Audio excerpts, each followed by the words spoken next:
What is it you want, Barry? What do you want? You want the moon? Just say the word and I'll throw a lasso around it and pull it down. Ladies and gentlemen, boys and girls, dying times here. Come with me if you want to live. That's it, man. Game over, man. Game over. The Force will be with you, always. Ladies and gentlemen, welcome back to 20th Century Geek. I'm your regular host, Scott Weatherly, and today I'm joined by the last son of Krypton himself, the chit chat, super chit chat. Mike, how are you doing? You okay? Yeah, I'm doing well. I'm very excited to chat Superman, and I'm so glad I could jump on at the start as well. We were just saying beforehand, reminiscing about the Batman retrospective, yes, where myself and Megan came on, we watched all the Batman movies. It was great fun, and it made Megan realize she doesn't like Batman very much. She loves the Dark Knight movie. She likes one or two Burton versions. She thinks 66 is funny, and she actually really likes Patterson's Batman, which I also really like. But she was like, I don't really like Batman as a character. And I'm like, and I mentioned about doing this, and she was like, you're not watching all the Superman movies. I was like, no, I'm just doing a couple. And she was like, yeah, because I don't think I want to watch all of the Superman movies as well. I think all she's seen is like the Whedon Justice League. And part of Batman versus Superman. So her experience of Superman is very rocky. Yeah, rocky. Yeah, that's a good one. Yeah, it's a good point. Yeah, but it's great. I mean, I was really happy to have you sort of starting the Superman retrospective in the lead up to the new Superman movie. So it's a transition. That's it. Your transition. You're here for Superman and Superman 2. So yeah, we'll be talking sort of this one. The star is Dick Donner, and obviously there's the Donner version and the Lester version. For, of the sequel, 2. which I'm interested by. Do you want me, when we watch Superman 2, do you want me to also watch the Donner cut? Because I want to know if you've got it, because it's it's quite hard to get. It's hard to get. It can be online, but if you just watch, there's on YouTube there are videos that show here's the differences. Okay, sort of thing. yeah, because they're very much a combination. Because something we'll highlight actually for this one, we are going to be talking about Superman the movie, 1978. They were kind of shot, as far as I'm aware, like back to back. I think it was like one go, because I was looking up a little bit of trivia, and I was like, I think like 70% of the next film or something was almost done.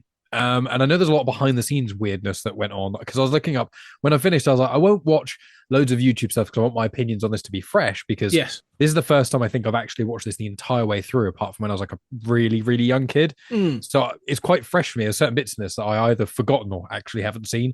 When I was looking up the trivia, I was like, God, I knew Marlon Brando was problematic in the background, being basically a dick, but I was like, oh God. And then I was like, oh yeah, Richard Donner being fired halfway through making Superman 2, and all these weird things in the background. I'm like, surprised. It's one of those movies where I'm like, I'm glad it got made, and obviously it did so much, but a lot of trouble behind the scenes I didn't expect. For me, I didn't think come out on screen, but I don't know if other people think it does. No, things like the end of this, it should have been the end of 2, and there's things about like things were re-edited and put together, not just for the second one, but for this one. But this was sort of like, well, Donna was like, well, if I'm not doing that, this is what I'll make with this, and this became the first one, because this one's this one is, how long is it? This one is 2 hours 20 or something. 2 hours, just over 2 hours 20 minutes, 2 hours 23 minutes. So you get the feeling, I because the second one is a lot shorter, so you do kind of feel he's gone, well, this is all mine, this is mine, and that's mine, and I'm keeping that, and we're doing that. So fair play to him, but it does kind of show. But before we start, we should just give a quick sort of synopsis. And this obviously stars the great Christopher Reeve as Superman Clark Kent, Margot Kidder, Lois Lane, Gene Hackman, Lex Luthor, as you said, Marlon Brando on Krypton, Jor-El, Ned Beatty, Jackie Cooper, Glenn Ford, and so on. It goes from there. So it's quite an extensive cast, but they're the sort of the main players. The film covers almost like the 3 ages of Superman. Comes in like very sort of not even 3 act structure, comes in 3 chapters. There's the end of Krypton. There is then this sort of the youth of Superman in Kansas, and then there is Superman or Clark Kent and Superman in Metropolis, leading up to the confrontation with Lex Luthor. So it's very much sort of like, you feel that there are sections to this film. Like, I might as well have like chapter headings. If you wanted to go the full Zack Snyder, you'd have chapter headings. before we get to it, so what were your initial thoughts then? Like, coming into this and sort of thinking about Superman the movie, did you have any preconceived notions or? Yes, I thought it was going to be boring, to be completely honest with you, because I remember catching this, and I've it may seem like I've contradicted myself through podcasts whenever this gets made, but I remember certain scenes. But I've got older brothers. I didn't live with them, but I know they have stuff on the TV. They got me into a lot of cool nerdy stuff, including I know my brother Rob's super into Batman and Batman Returns because they're ace. So I know that he used to watch them, and this is many would argue the Batman movies couldn't have happened without the Superman movies and things. This is one of the first real big comic book movies, if not the first, and so, or at least successful, maybe. But I wasn't looking forward to it, and then when I saw it was 2 hours 20, I was like, oh, a film from the 70s. There's 2 hours 20. A lot of people hold it in high regard. This is going to go one of two ways. This is going to be really painful, or I'm going to feel the magic.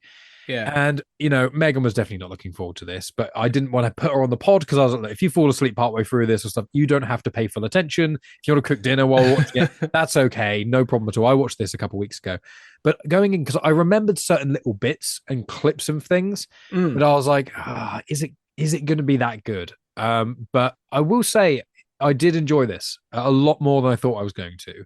And I can see why not only it got them. I can see 100% why in 78 this got so many people like invested in it. I can really see that. And although it does feel like a film from the late 70s, it does also feel quite timeless in a sense of, and I, looking up Donna making like The Goonies, which is another phenomenal film. I know he made The Omen, which I've not seen, but it's quite weird in my head. The guy who made The Omen, The Goonies, and Superman. Check out. I mean, Dick Donner. I've got to sort of say this, right? Because Dick Donner's one of my those directors that I think doesn't get talked about enough. Because Dick Donner, did Superman, he did Goonies, he did Lethal Weapon. Oh yeah, of course, yeah. Dick Donner's one of those guys that you're sort of like, oh, he did that. Oh my god, he did that. Yeah. Lady Hawk, conspiracy theory from the 90s. Like his filmography is kind of weird. But I just think he's a really underrated director. Scrooged, the Bill Murray Scrooge, which is one of my favorite Christmas movies. Yeah, I've not seen that, but I know VHS they tackled it recently. But I'm unfortunately because this is such a millennial thing. But I watched the Muppets Christmas Carol. I've seen lots of other Christmas carols, and I'm like, I'm not saying others are bad, and I'm not actually that interested by the story anyway. And realistically, the only way to keep me vaguely interested is the Muppets. Yeah. So for me, no, I'm like top tier version. But I'm like, do I want to watch the one with Bill Murray? I've heard people like it, but I'm like, So it's with. I know there's. I think John Hammond, friend of VHS, he's like trying to watch all the Scrooged, all the different Christmas carols, and I'm like, that sounds like a fun podcast to do, but I'd never do that myself because obviously the plot is so it has to be the same. Yes, it's the same. So it's kind of that's the thing with me with Scrooge. But yeah, when I was looking at Donna's stuff, I was like, oh yeah, and I'm like, it's upsetting a bit because I think a lot of people attribute the Goonies to Spielberg, and I think it's same with Nightmare Before Christmas. They attribute that to Tim Burton and not to Henry Selick. Yes, and you're like, I think Selick is now getting a bit more of his heyday because of obviously Coraline, which was a while ago, and certain other stop motion things. But I'm like, I feel like both of them are quite similar, where you've got a bigger name vaguely attached to one of their products, and people mistakenly attribute it to this other bigger director. And I'm like, Spielberg's got enough that he gets credit for. Okay, give the Goonies to Donner. Okay, Tim Burton, he's got enough good and bad under his belt. Give it to Selick. I know behind the scenes there's a degree of interaction, involvement, or maybe a bit too much from certain big people. But yeah, I just found with this, I was really pleasantly surprised by a lot of it, and also surprised. I suppose I shouldn't have been because it was the 70s. The amount of exposition here is so much. I'm like, when the film started, I was like, okay, a longer film. It's going to be him being Superman, flying around, saving cats from trees. I remember the scenes of him saving people, and I remember enjoying them somewhat. And I thought, those scenes will last ages, and they really don't.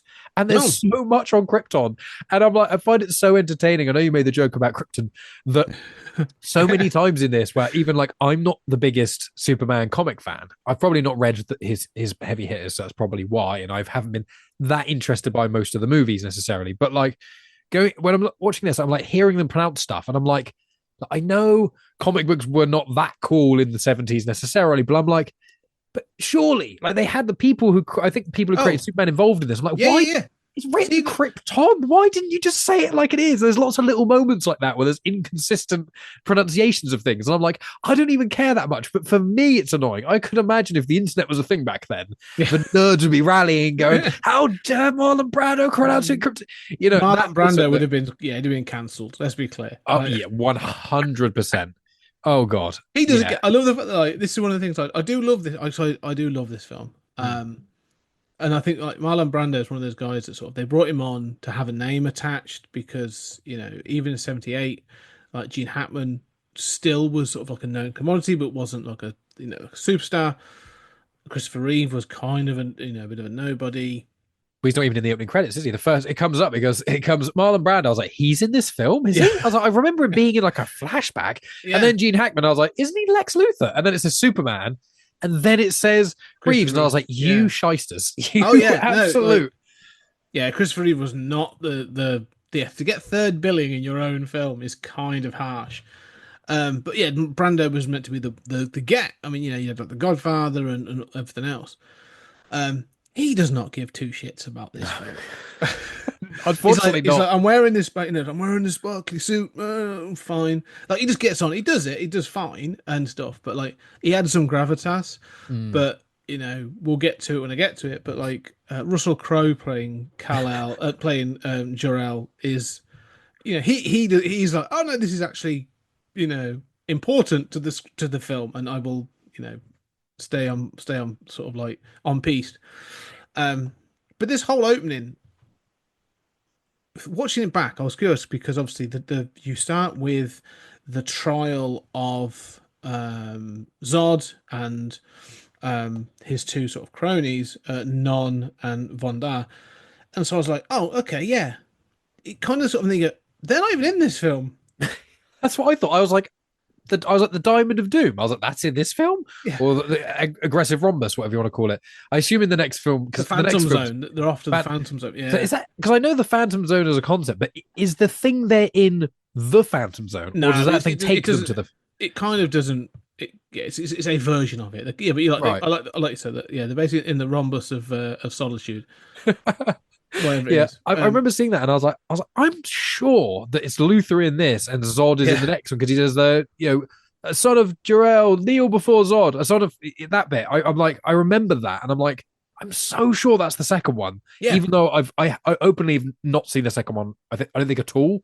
I don't think, but as you say, it's starting, and you go in the trial, and you're like, there's a lot of stuff that was happening, and even Megan was like, she's like, what is going on now? And I'm like, I think, and when we were watching it after it did all the Jor-El stuff, I was like, what is he trying to tell them is going to happen?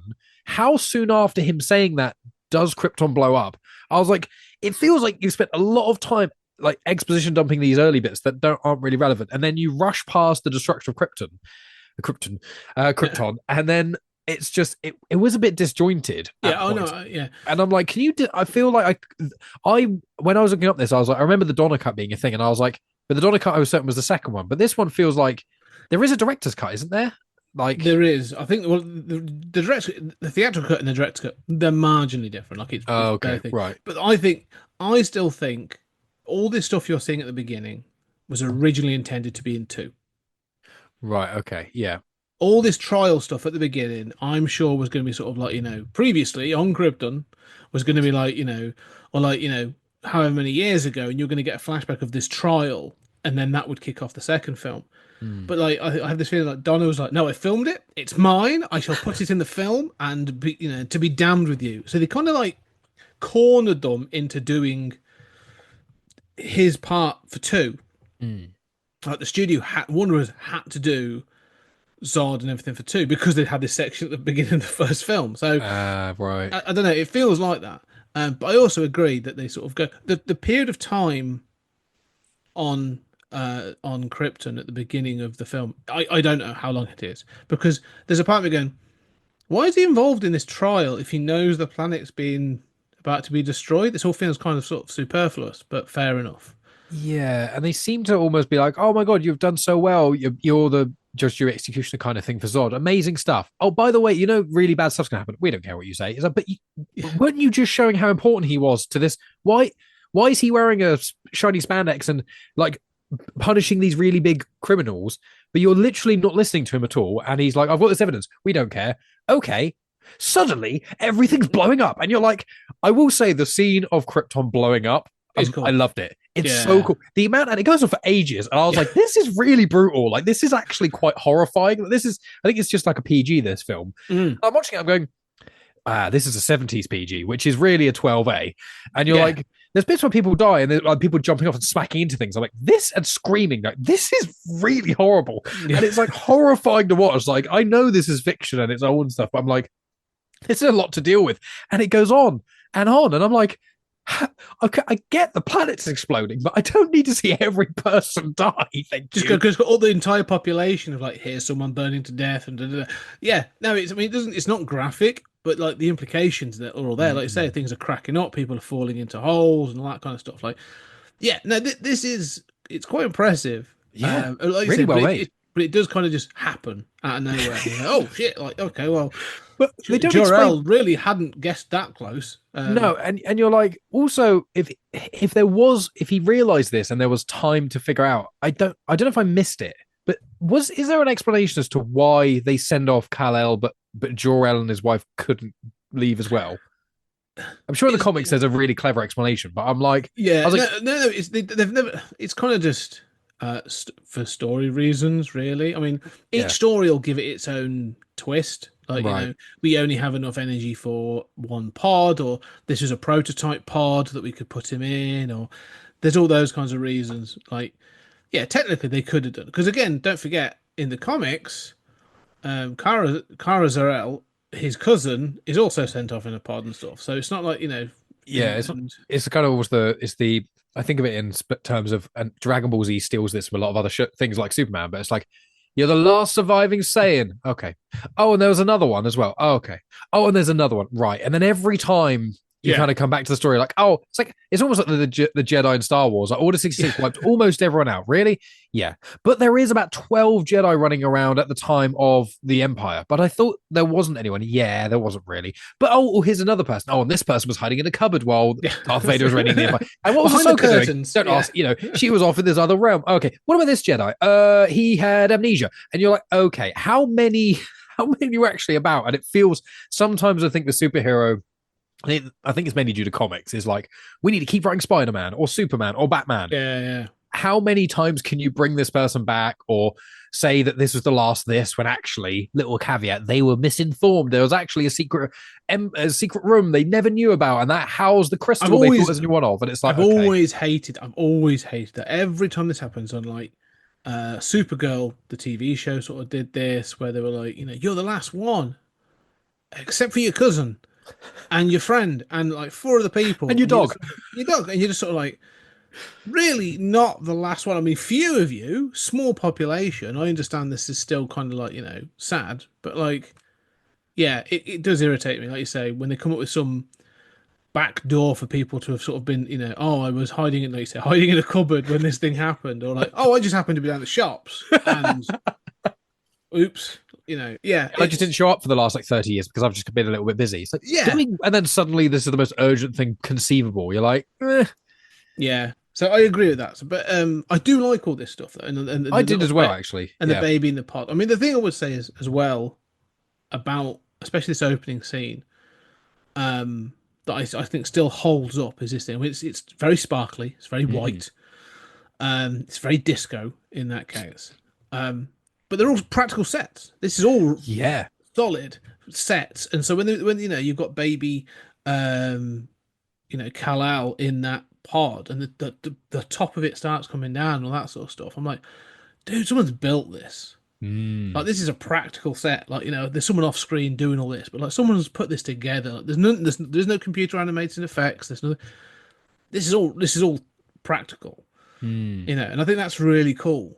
It's why it holds up so well. It's why other classics like Star Wars hold up really well. It's like why Batman, the Tim Burton stuff holds up. It's like, I've always said it, and it's to degrees with Doctor Who as well, in the episodes where they have budget, not the episodes where clearly they don't. Is that kind of thing where if you make, and what's Labyrinth and other, you know, stuff like that, which is like when you invest a lot in special, American Werewolf, that's probably the best example. Is when you do it so that in real life it's convincing. it's always convincing, no matter how many years in the future. It's Jurassic Park.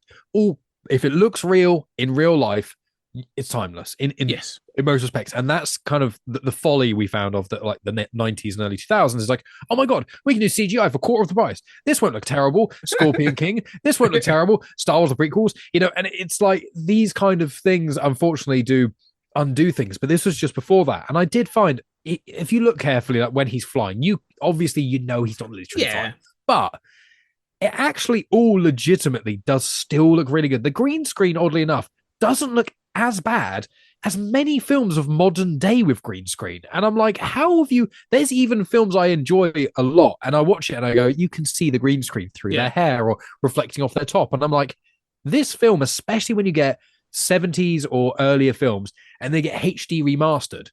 And sometimes you get the remaster and you're like, oh no, this is too clear. I can see that. Or when they colorize something that should have been in black and white and you go, oh no, what have you done? But I was really surprised. I was going in thinking, the CGI or the effects are going to be a bit crap. That's fine. I'm going into it knowing that. But actually, I was like, I don't need to make excuses for this. This actually, it really looks good. I was really immersed in the story. I felt the whole thing, which I was really impressed by, actually. No, I agree. I think this is... I wholeheartedly agree with you saying practical effects always sort of stand the test of time.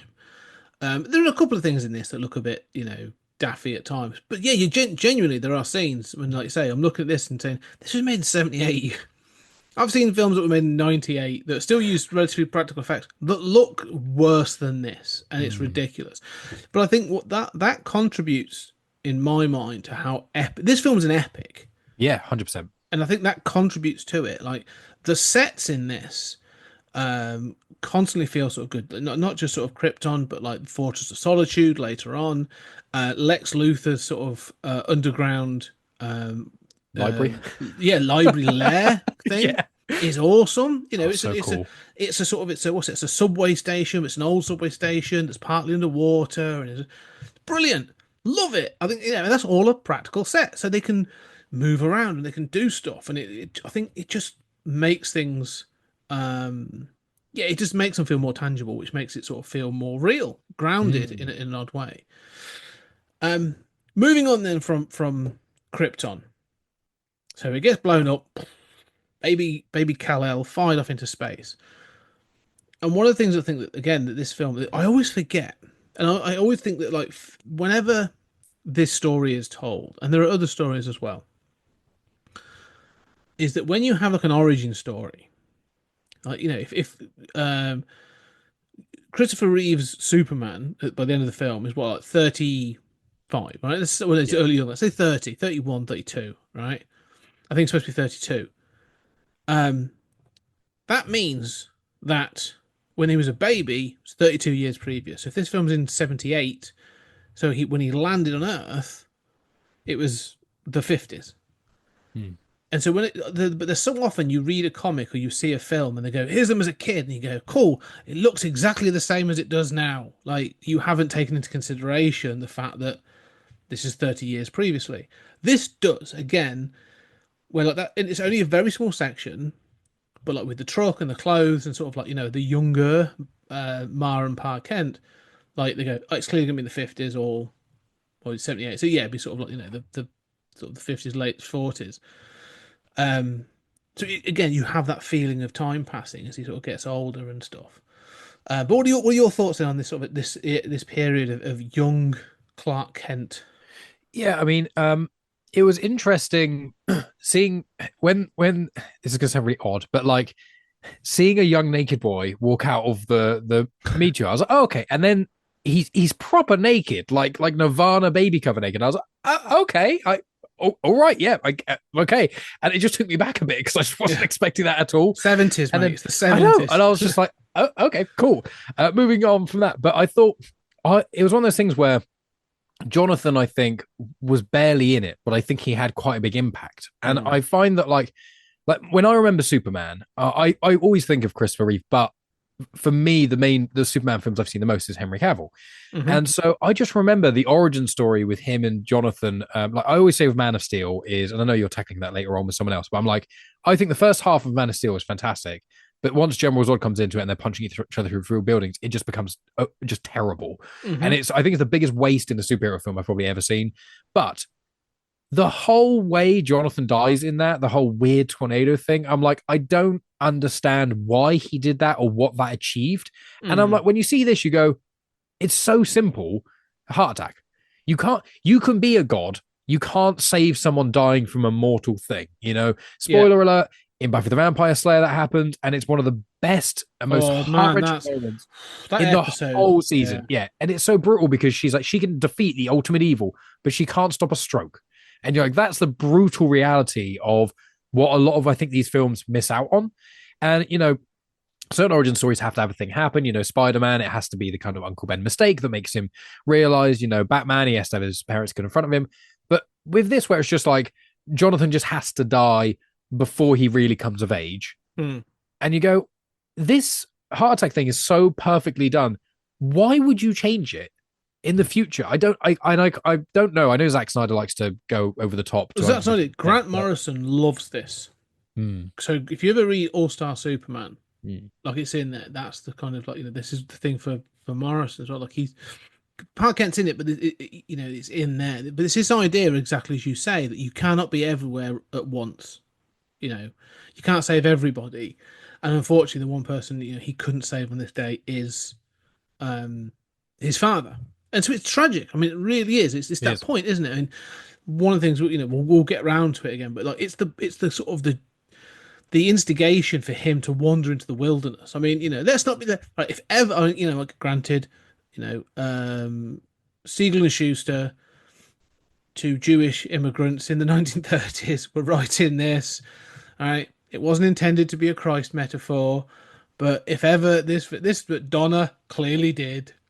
Like, I think Snyder did to some degree as well. There's a lot of Jesus imagery in that. Snyder took it to the nth degree. But like in this film, this thing of like, the son coming, or the boy, the child coming from the sky in the thing, being given to sort of like, in this case, childless parents, and then being raised, and then sort of like, not being able to do what he wants to do at a certain age, sends him to wander into the wilderness to find himself and be tempted and all that other stuff. So like, yeah, this clearly is a Christ metaphor, but it not being religious myself, but it works as a fable. It works in that same way. And so you go like, yeah, it feels weighty. It feels sort of understandable. So, and Martha as a character, I really like that. Again, she doesn't get that much screen time, but it's like you can tell she's nice. You can tell Jonathan is gruff, but he's like, he cares.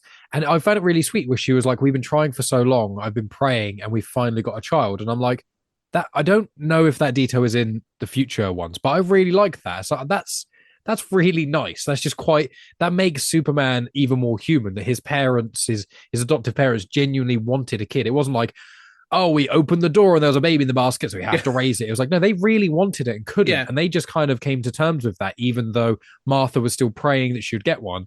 And then they do. And that's a really nice element as well. But I will say with this, I will tell the boys that then there's the time jump thing, which I'm fine with College Clark, and then there's another time jump, which I did. The next one we'll get onto, I did find quite jarring. But him as a kid, I liked. I think Jonathan and Martha do well, but it is also again one of those interesting choices where it's like they spent so long on Krypton, and then not that much time with the parents, and then in college it was like a little bit, and then gone, and then he's in Metropolis, and I'm like, it feels uneven of how much you want to choose. However, it does still feel epic, and it doesn't feel that nerdy. You know what I mean? Like, by the way, again, the original Star Wars, it appealed to everyone because it was like, yeah, it's campy space wizards and whatever, but it is also a Western, and it's this and it's that. And I think one of the things a lot of people lose a lot with modern filmmaking is superhero films now are superhero films. Yes. There's very few of them. There's a few exceptions, maybe the Batman, but really like Captain America, the Winter Soldier, kind of, but really to watch that, you'd kind of already have to be invested. But like so many films now are genre films to their own problem. But I think that what's great about some of these older superhero films, probably because they didn't have CGI to the degree of being able to shoot lasers at your eyes and blow up 4,000 buildings, it was, you have to make a human story but the theme or the lens is this spectacular, crazy thing. And I think that's what's so good about some of those epics. It's like Jaws, which I know you're a big fan of, and I rewatched that a year or two ago, and I remember not liking it much as a teenager, but then rewatching it, I'm like, oh, it's really just an amazing film about people. Yes. And there's a shark in it. Yeah. It's like this. It's like, this is an amazing film about people, but there's a guy who's invulnerable in it, and it's kind of like that, but it's like, there's so much more to this. And I know we'll get into Lois's character. She's quite interesting. I really like that framing of a lot of these things that older films do, where like, how did they greenlight this? I'm surprised that this film even really got made, and to such a high degree that it did, because there's clearly a big budget behind it. Oh, it's huge. I mean, I think one of the things, this is really the first big budget, superhero movie. We're only a few years after Jaws, and that was the first like proper summer blockbuster as well.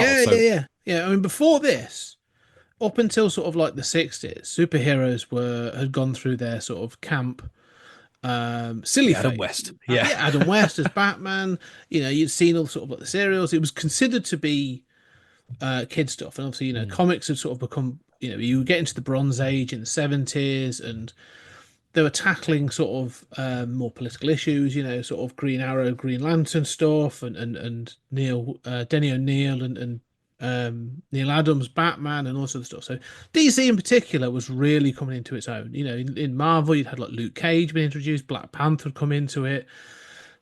They were sort of bringing in more diverse characters and all sort of stuff. So comics were trying to grow up, and Warner Brothers and sort of DC have been intrinsically linked for many, many, many decades. And it kind of, I don't know the full details, but I just have this sort of, you feel with this that, when they brought this together, it wasn't, as you say, going, we can make, we can make a lot of cash, right? We can do this, we can do that. And if you look as well, like this has got multiple script, like, you got Jerry Siegel, Joe Shuster, Mario Puzo. We should hardly wrote the Godfather book. He wrote a script. His wasn't used, but it was his connection. It was his connection that kind of got Marlon Brando involved. Right. There's all these other people. As you say, it wasn't approached as a rock'em sock'em kind of punch 'em up, which is how a lot of them get, looked at now. The real thing of this was, let's look at how does Superman, how does Clark Kent become Superman? Let's go through a full origin story. I mean, if this was the only ever Superman story, you've told the full story. Yeah, you get that kind of thing. So but you're right. This feels sort of on par with like The Godfather, and you'd had other things like Once Upon a Time in America, and all those kind of films that say, well, we're going to take a sort of a saga approach. We're going to follow someone through their life or whatever. Like, Goodfellas, that kind of thing. Just, they're all gangster films I'm talking about, but this feels in that same way of like, we're going to sort of like do the counter of that. Here's the superhero version of one of those films where you're going to start with the baby and their origin, and we're going to take them up to their eventual. It's real. It's real. Weirdly enough, apart from the start being fantastical, it's still, they feel like, even though Marlon Brando is phoning in a bit, especially as it goes on. At the start, he's really doing an effort, and as it goes on, you're like, I'm just gonna, in my head canon, he's just getting tired of the annoyances of the council on Krypton. Not that Marlon Brando's having to read the script off the baby's nappy because he can't remember his lines, which is one of the bits of trivia I read. But it does feel, it feels real. It feels like these characters are just legitimately normal people, and maybe that's because some of the bigger actors. Maybe because Marlon Brando was just acting like a normal like himself, but it does feel, obviously Christopher Reeve really gives this a huge amount of, he is this, I can see why he's people's Superman, because he really does do it well. And there's obviously the iconic scene, which we'll get into later on with him and Clark Kent. But like, I just found that the thing that surprised me the most about this is the relatability, which I find that sometimes when I watch older films, especially when I was a bit younger, I think things didn't quite land for me in the same way. When I'm a kid, I'm like, I don't need realism because I don't understand how difficult it is paying your bills or the complicated thing of relationships. I just want to see bright colors and things exploding. Yeah. And then when you become an adult, you're like, okay, different things that have more meaning to me. I have more of a perspective on certain elements. And I was so surprised, by how real this felt. And especially once you get out of the Krypton thing at the start, it does genuinely just feel like a normal person's life, but this one unique person kind of flitting through and touching all these people's lives in weird ways. And I really liked that. I was really surprised. It's not a perfect film, but I genuinely liked it so much more than I thought I was going to. Yeah, I think you're right. You come to a different point. It's like, as you can see it as in a different way as an adult, which sounds really patronising as kids. Kids can love this film as well. Oh, 100%. Yeah. But you do see different things. And you talk of Christopher Reeve, and I really want to do want to get to Christopher Reeve and praise him up the wazoo. But I also want to give props to Jeff East, who plays young Clark Kent. Because this youth section where he's at school and he's sort of like, he can't play the football because he's too fast, he's too strong, and you get all this other stuff. So he's sort of like, he's already playing the sort of the Clark Kent role. And he knows he's fast, so he runs home, and you've got all this sort of stuff. And he's an older teen. I think he's supposed to be sort of like, 16, 17, coming 18, whatever. And he has those questions like, who the hell am I? What is this? Why am I doing this? And like his dad's just sort of going like, don't know what to tell you, you're special. It's that sort of like, he gives him that fatherly advice. And you see he's kind of like gruff in that kind of, he's a farmer. Like the dude, he works for a living. But I love the fact that, like you say, it feels real. Like he's genuinely sort of like, you've got Lana Lang is in this, and sort of like, so this kind of thing of like the young attraction.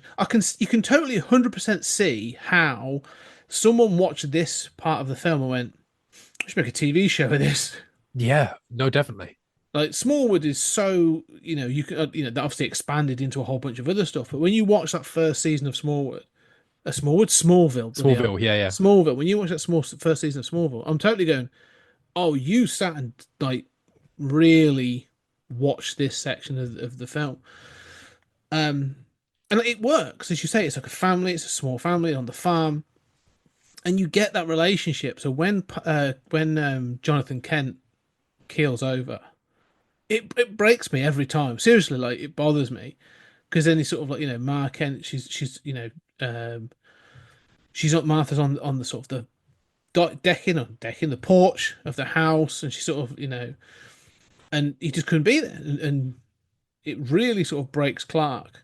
And then he obviously finds the ship, yes, and the crystal. Well, I'll say with the one bit I got with College Clark, he kind of gave me vibes a little bit of Marty McFly, of the kind of, in a way, that he's cheeky and he's like, he's not a dick, not like that, but it's kind of like he's a bit full of himself a little bit. He's like, he knows he could, anyone on that football team, they take the mickey, he knows he could level them all in every single way. Yeah. He's almost got a little bit of main character syndrome in a sense, but it's okay. He's got a bit of arrogance. He's got a bit of that. And when he ran past the train, I was like, again, special effects for the 70s is amazing. But I was also like, why are you doing that? And it's like, oh, because the answer is because he's young and he's trying to show off. And then his dad calls him out on it. And it's like, he's like, don't do that. He's like, don't be a dick about this. So you've got all this power. Why would you waste it being the best football star in the world? And you're like, and it's funny because I think if I watched this when I was a kid, and I think a lot of us probably do, is like the question of what superpower would you have? If you ask a 10-year-old, they'll say laser eyes or something ridiculous and crazy. But like, even when people talk about what superpowers would you want? Mike, would you love to be a Jedi from Star Wars? And I'm like, well, they have telekinesis, which sounds cool, but realistically, I would just get very fat because I could just move everything without moving. Yeah. And it's like, and I could mind trick people, and I wouldn't do it to a degree of like make a bank teller give me £1 million, but maybe I'd go to a coffee shop and get a free coffee every now and then. Like, I'd do it for like petty, boring crap that wouldn't really help me. I wouldn't want any powers that make me like invincible, because then I would actually feel a responsibility to have to try and do something with it. Yeah. But in real life, I don't know if that would actually work, to be, cynical and stuff. I suppose that's going into the edgy kind of modern stuff, which is, no one wants to be a superhero, but we've got to. But like, I like that he has that thought of, oh, I really wish I could be a football star. And his dad's like, why would you want to do that? What a waste of effort. And you would just destroy everyone all the time, and that's that. Where's the challenge? Where's the value there? And you can see Clark kind of thinking about it. And then because Jonathan dies, and that scene is, again, it's done very tastefully. There's far too many death scenes again in modern cinema, which is like, overly gratuitous or drawn out or cheesy, but this is just an old man just keels over and dies. And he's kind of by himself when the moment it happens because he's walking, and it takes both Clark and Martha a few moments to really realize, and by that time it's already too late. Yeah. And it doesn't need to be overly gratuitous. You see it happen, and then it kind of steadily goes to, if I remember correctly, the funeral, and then it kind of goes from there. And I think this film did so much right.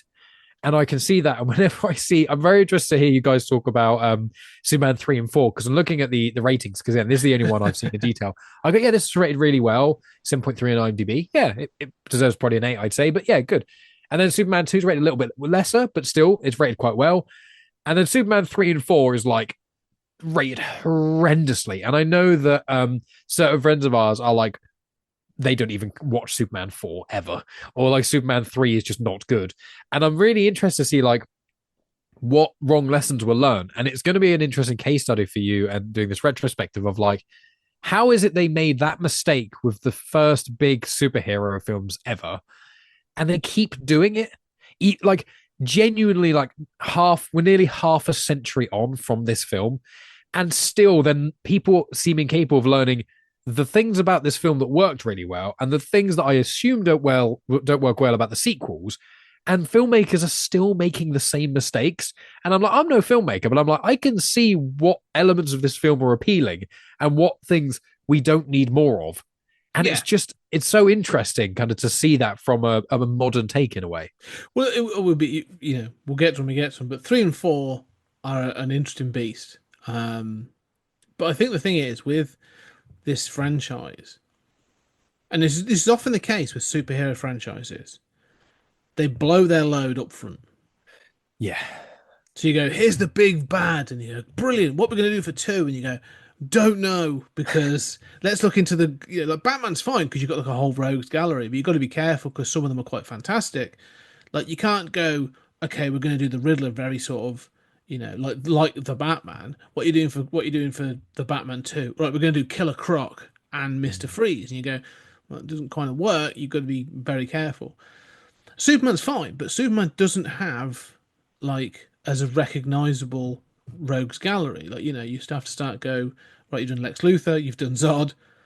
Okay, who's next? You have to start looking into it. You go, okay, well, now we need to start looking at expanding the universe to start bringing in, all these different bits and pieces to bring someone in that he can fight. And obviously you've got budgetary restraints, special effects constraints. So that's sort of what happened with 3. 3 does have one of the scariest moments of childhood superhero films, and we will get there. 4 was made by Canon Film, and that's about all you need to know. Is it? So, yeah, I didn't know that. What a fall from grace. Well, I'm sure you'll get into it when you talk about 3 and 4, but like I'm very excited to actually. I want to watch.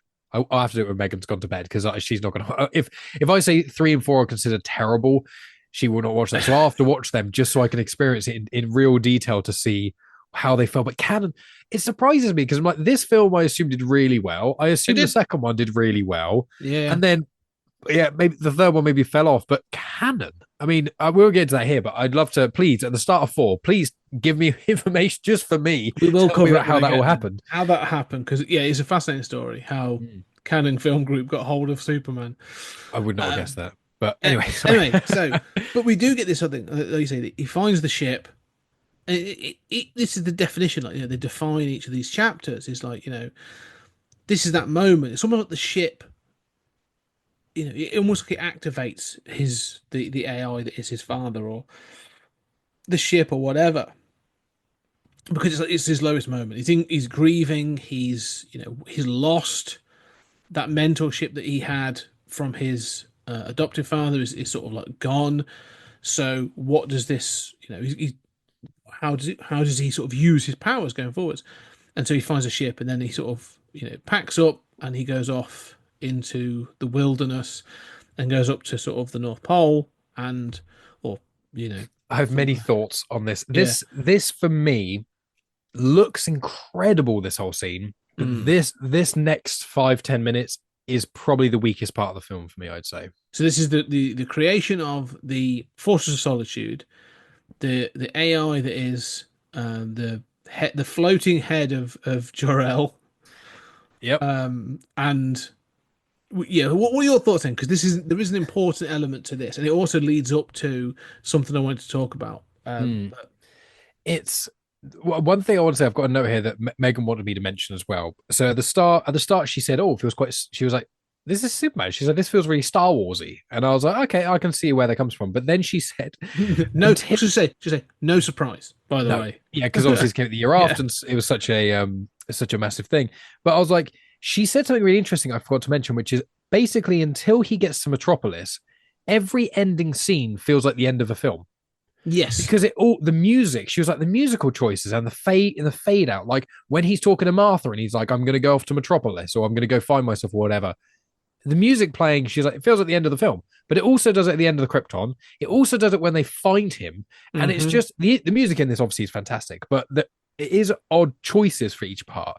But when Megan was asking me certain questions, because she knows I know probably more about Superman than the average, but less than probably everyone in Comics in Motion and the family that's adjacent, but she's like, "What's up with the crystal? Well, how's it guiding him?" And I was like, "I think it's kind of telling him." And she's like, "But it's not saying. How does he just know to go from like the middle of Kansas, like Kansas to Antarctica, is it, or Alaska or somewhere?"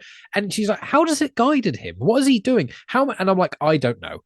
And she's like, "How does he know to just lob it?"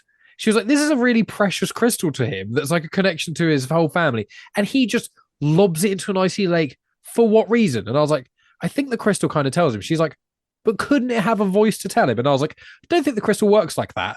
Then I remember the fortress thing. So I remember that was going to happen. And I was thinking, but then the AI dad pops up for ages. And she's like, why didn't we just hear his voice say, "Take me to this place, go north, throw the thing into the lake"? And I'm like, I have an answer for you. Because before the fortress thing, I was like, maybe it's just a little inkling. And she's like, "That's a stretch."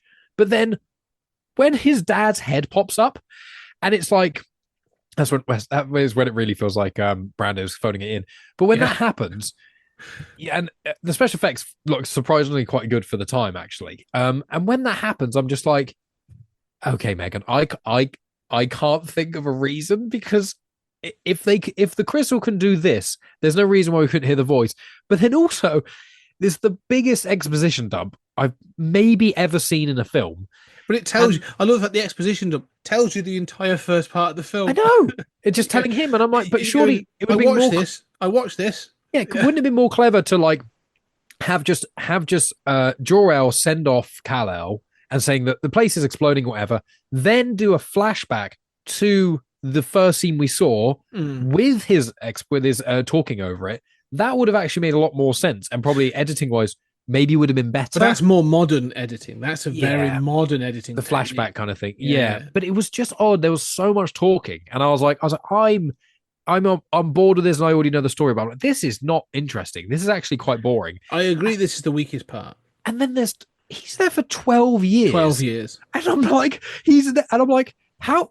What is this of his dad? I literally wrote, spends 12 years with his dad's ... question mark. Because I'm like, is it his dad? But he's responding. He's responding to his questions. Because when he first starts talking, Megan's like, "How does he know that?" And I was like, it's just a recording. But then he responds. I'm like, oh fuck, I don't know what. And it's like, his dad's there, and then just doesn't disappear after a while. After 12 years, he's like, "Done now, son. See you later." It's like, shouldn't he be around all the time? Yeah, they couldn't afford Brando. He got paid like ridiculous, like 3 to 5 million just to do it for doing this. No, he's basically like an Alexa that, but only artificial intelligence. But for 12 years, and then it disappears and never comes back. That's. But again, this is that thing about the Christ metaphor, right? Because the Christ story is they have all, Christ is born, and then he's 32. Ironically, then he's 32. Where's the story of his youth? This is the same thing. This is, the son. The son communing with the father to understand his mission and to, understand his powers and sort of stuff. I mean, 12 years, but I have kind of mixed feelings about this. I agree it's boring because there are sections where you're right. He sort of reiterates, I'm going, "I've seen this. I don't need Marlon Brando to sort of narrate the first 20 minutes. And it's a long of film the anyway as well. Exactly. So I do feel that, but I also kind of like this idea of this young, Clark Kent who's like, what the fuck?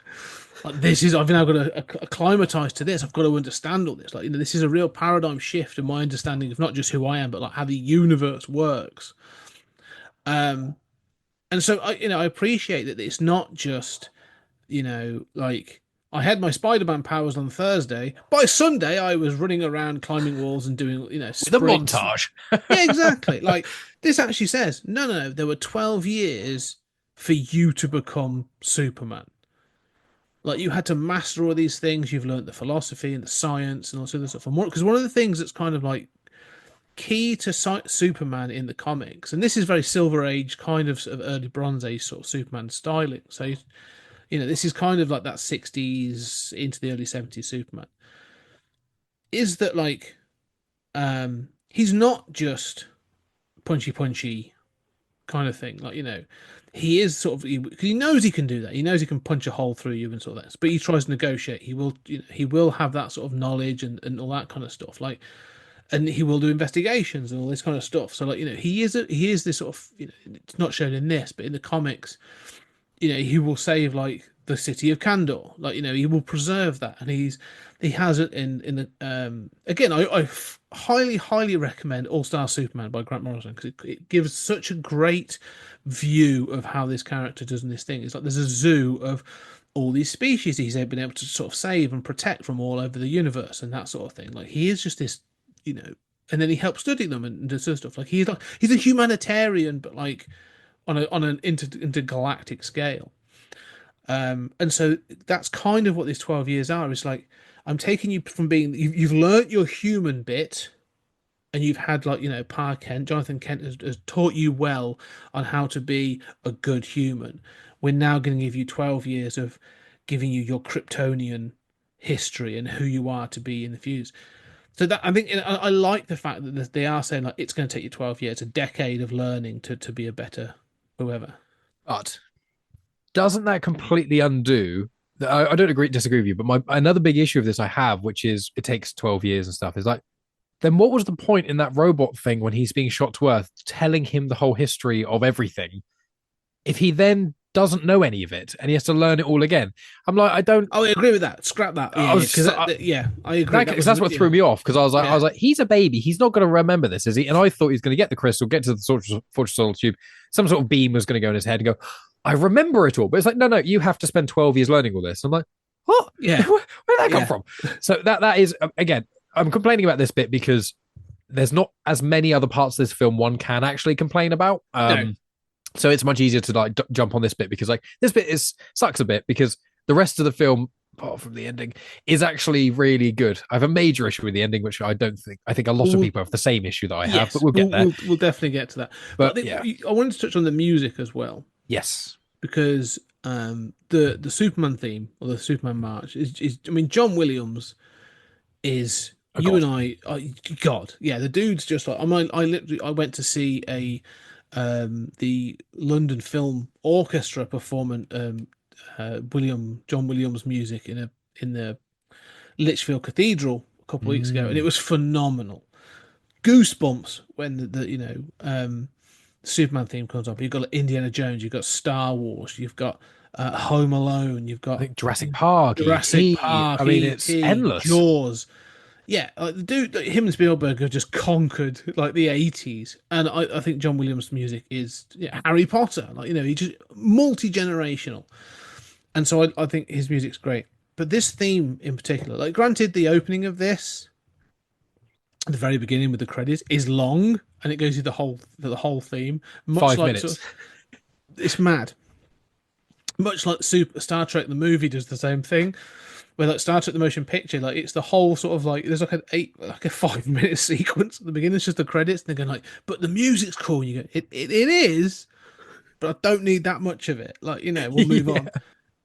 But yeah, I love the score in this film. The score in this is phenomenal. But this scene at the end, and you have the voiceover of sort of like Brando sort of going bring them into the light and all that kind of stuff, which Snyder then tried to sort of emulate this whole thing, but it doesn't beat like this music playing the backlit and having Reeves step out into the having literally stepping out into the light, and you've got dun dun dun dun dun.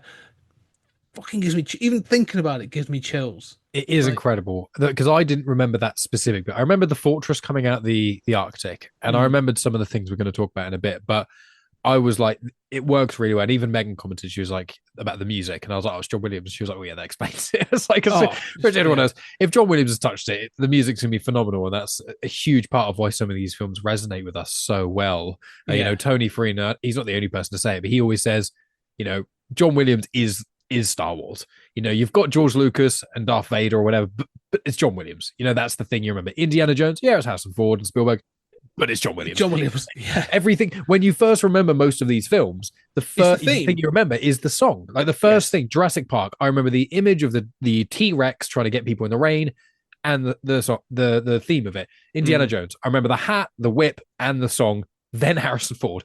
You know, it is incredible, and I think they do use it really well. And I think that scene definitely is, especially because I think they kind of knew, they're like, right, there's a lot of exposition here. There's a lot of kind of waffling and stuff. We need to really get people excited again.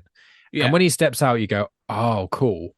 And then I really like from here, I think the middle act of this film is the best. I think the start is good. It's got its up and downs a bit, especially the Krypton stuff. But once he steps out and once he is Superman and once he does, because just after this bit, you've got the Clark kind of meeting Lois and going into Metropolis, but then you've also got the Lex Luthor stuff. So I think from that song, that's when it really goes into like the next gear. And it really moves you in. You're like, oh, the music, the light, everything. I'm ready for this. You see him in the suit finally properly, and you're like, oh, this is all going to be great. And it is. And it really goes into it so well. I just think the middle act of this film is absolutely fantastic. And it holds up so well today. I just love it. I really, really enjoyed it. Oh, this whole section, this next section of him. And again, I actually 100% agree. Everything about this bit, to me, is perfect. Yes. Apart from one thing. No, we'll get to it. But the song that follows the interview and the poetry, like, can you read my mind? Margot Kidder. Oh, flipping out. I forgot about that. I've got a note of here. I've got questions about it. So, yeah, I've got Lois's inner thoughts. Can you read my mind? And I've written, goes on for a while. Yeah, it does. Is my note. Yeah. And I'm like, I don't understand. Because, again, Megan's going to be my lens here of the normies of watching it going, so can he read her mind? I think the assumption is he can't. I thought he was reading her mind, and that's what we're hearing. This is all her in a monologue. This is her in a monologue. Yeah, I thought it was her. No. This is just her thinking. That makes it even worse for me. Yeah, it is. Actually, it is. It's terrible. It was a bad choice. Yeah. But the moment of this is the thing, because I want to talk about this is where we get to talk about Christopher Reeve. Christopher Reeve stepping out in that Superman suit gives me chills, and he looks perfect. I mean, you know, we know how much he worked out. He's 6'4", I think. You know, he's tall, he's good looking guy. The hair, I know he wasn't, but that little curl is just spot on. And then you do skip to, and I want to talk about Lex Luthor and his sort of cadre of people, but skipping then to the introduction of the Daily Planet, and we get sort of like fumbling Clark Kent. I love it. And Margot Kidder sort of like, you know, starts calling him Smallville, but she's sort of like, she can't spell, is it rapist? Or so she's how many P's in rapist? And she's like, 1. And it's sort of like, what the hell are you writing? What are you writing? Yeah. I was like, this is kind of a kid's film. And I was like, of all the things you could misspell, it should have been like, oh no, he wrapped them up. Not, you know, or anything, but you go, they overtly say rapist a couple of times. I was like, oh, yeah, there's the 70s coming through. I can feel that. Yeah. So when he's in the alley, when he catches that bullet, that for me, that's my favorite. I think my favorite scene, probably of the whole film. I think. Yeah, it's the whole smirk he gives. It's the little when she is looking and he looks at it and smiles because again, Megan was like, she's like, is he just an idiot or is this an act? And I was like, I'm fairly certain your question's about to get answered. And they looks at the bullet and smiles, and she's like, that is really good, actually. I was like, it's so clever. You as an audience member, you're actually going, it is super, because he's been in that cave for 12 years and he just stumbles into Metropolis. You're like, is he actually an idiot because he hasn't assimilated with adult, because he's not really been an adult properly. So I genuinely, at those points, I was like, I remember there being a very clear difference between Clark Kent and Superman, but I was like, it genuinely was making me question. I was like, is this Clark Kent rubbish? But no, it's actually It's so phenomenal. clever. It's so clever. It's It almost encapsulated. fools me, and I know already. Yeah, that it is.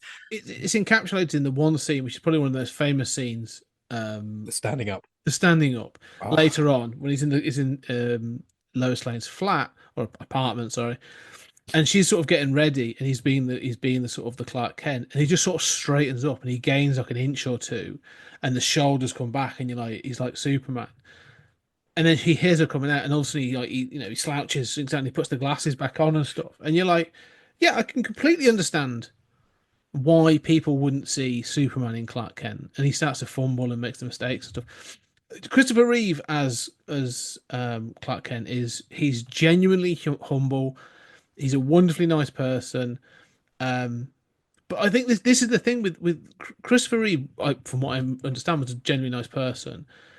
And so he sort of brings a certain level of like warmth to being Superman and Clark Kent that when you watch superhero films, and let's put it to superheroes, because you've read the comics, for so long, and you have this version of it in your head, and then a person turns up and then they'll go, oh, here's the new whoever, new James Bond, the new Superman, the new Batman, whatever.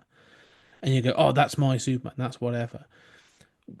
What I would say is, like, I think like Ben Affleck was the closest to like the 90s version, the animated series of Batman kind of version. I think Batfleck's really underrated. Oh, Batfleck is, I think Batfleck was genuinely perfect. fantastic. I really like Batfleck. I agree. I think Batfleck was perfect and just badly used. But yeah. And this kind of thing, and I think you go, oh, that's it. That's what I see. That's how I see sort of like Bruce Wayne and Batman.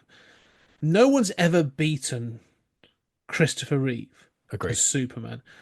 Henry Cavill had the build and sort of the good looks, but he kind of was the same thing as both Kent and Superman. And he can't do Clark Kent. No, but I never felt that kind of genuine compassion and warmth that I get from Christopher Reeve as Superman.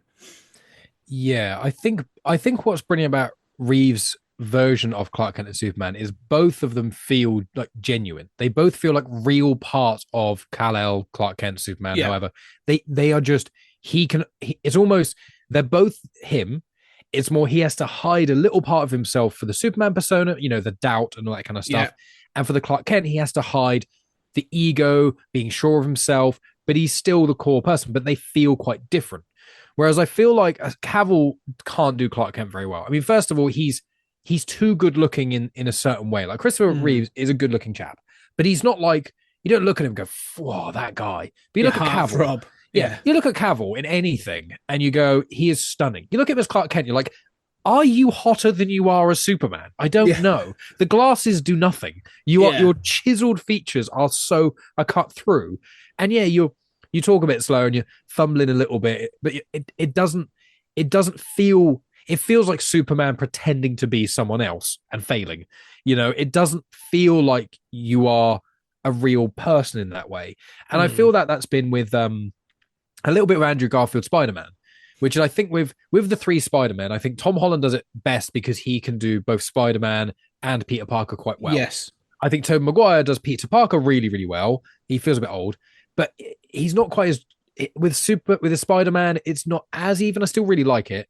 Andrew Garfield, for me, I think his Spider-Man is amazing, quippy, funny, silly, and very comic accurate. But he's so good looking and funny and really intelligent. You're like, you are just incredible in every way. There's no way people think you're a dweeby little nerd. Whereas you look at Tobey Maguire, you go, yeah, you're a dweeby little nerd. And I think that Reeves is doing both of them is such a hard balancing act for all superhero things. I think the Batman debate is a big one because there are so many iterations of Batman.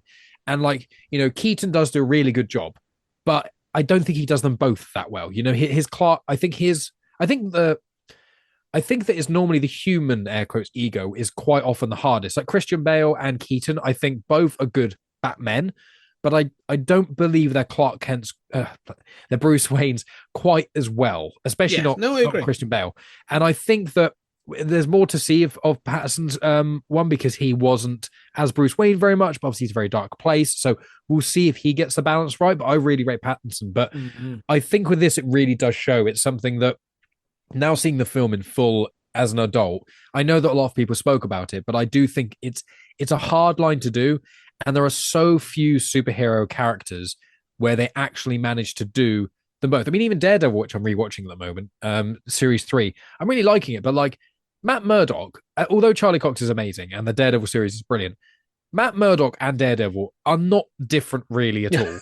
No. It's actually quite almost upsetting how people haven't figured out sooner, because they talk the same, they act the same, they have the exact same responses to basically everything because they're really self-righteous and they think they're right about everything. And it's like, as much as I like Daredevil in and out of that show, again, it is that thing where there doesn't feel like there's a difference. It doesn't feel like their human ego is holding anything back. It just feels like, you're not wearing the mask, so no one's going to know who you are. And it's so odd because this is one of the, if not the first on-screen representation. And it really feels like they did so much effort with it. But out of interest, in the future films, do they, like, is one of the many reasons I assume 3 and 4 aren't viewed very well, is this difference kind of watered down a bit, or is it just not part of the film? Like, I don't know if that has an impact. 1 and 2 is the best representation, because obviously the film together. So 1 and 2 give the best representation of this sort of the dynamic between Clark and Superman. 3 literally has them separated in sort of like what is often considered to be in the head of Superman, but like Clark Kent fights Superman, like a dark version of Superman. And 4, it barely sort of comes up. It becomes much closer to what would be modern superhero storytelling. So yeah, no, it is. But one of the things that I find is most interesting, though, is the complete. You say about the human ego, or the ego are part of this, and you are right. I say the alter ego. But one of the things I find that's I say is separate from it is the lack of ego that this Superman has.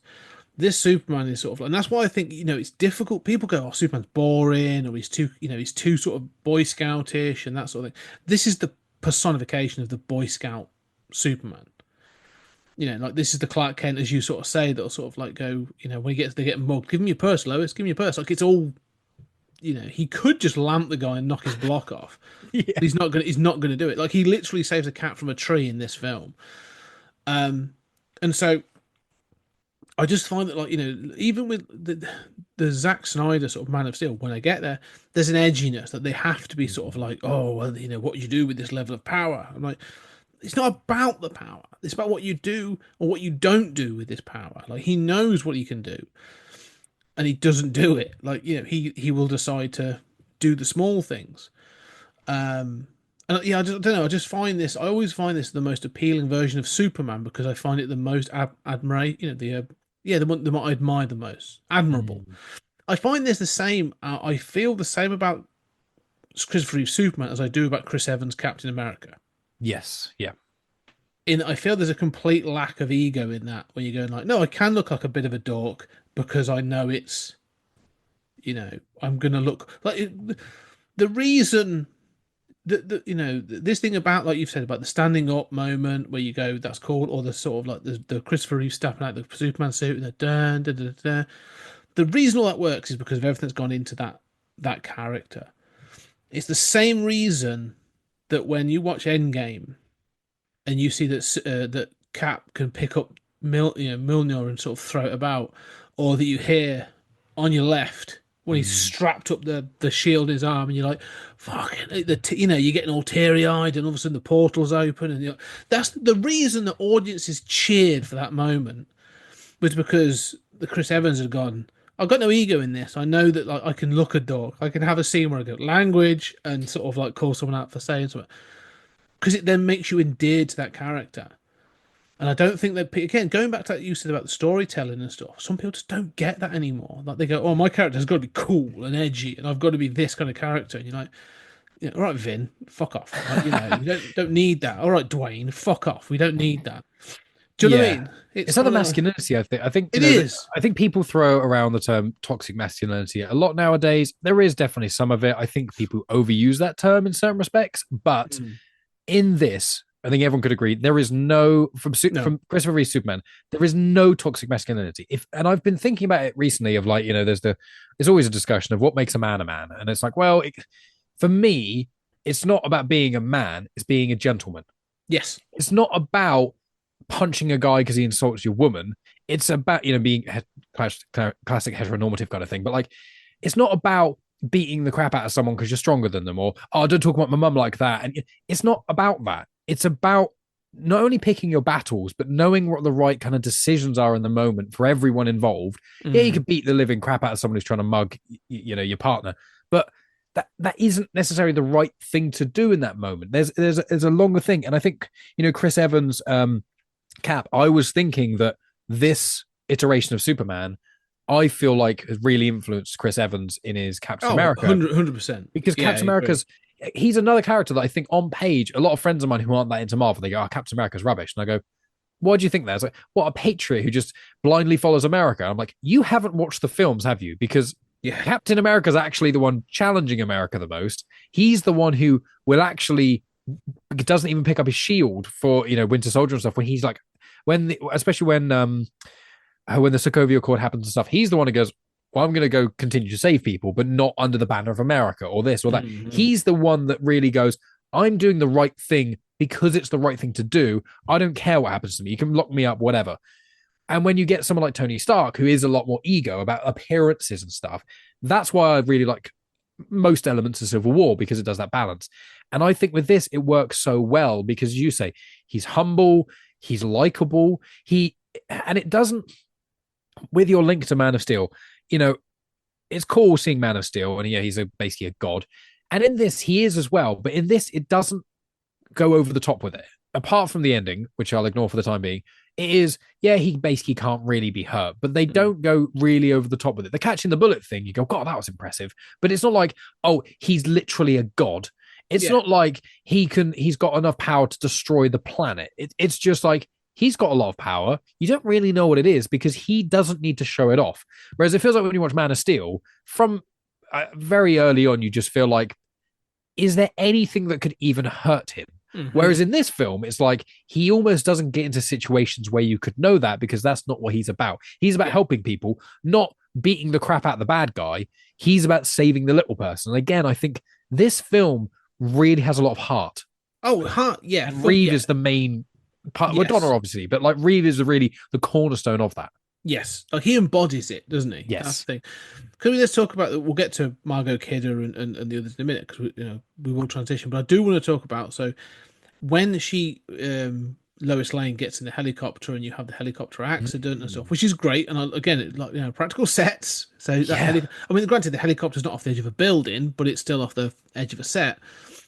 And then, even at 78, the film is willing to have a joke with itself, because Superman, Clark, runs out. Well, he comes out of the planet, hears all the noise, looks up, sees that Lois is in trouble. She's sort of dangling from the helicopter, and he runs to a phone box. And the phone box is in Metropolis, / New York of 78, are just the sort of like the top half. So he sort of looks at it and is like, "What do I do?" And I kind of like that joke that, obviously the phone booths of the past have gone.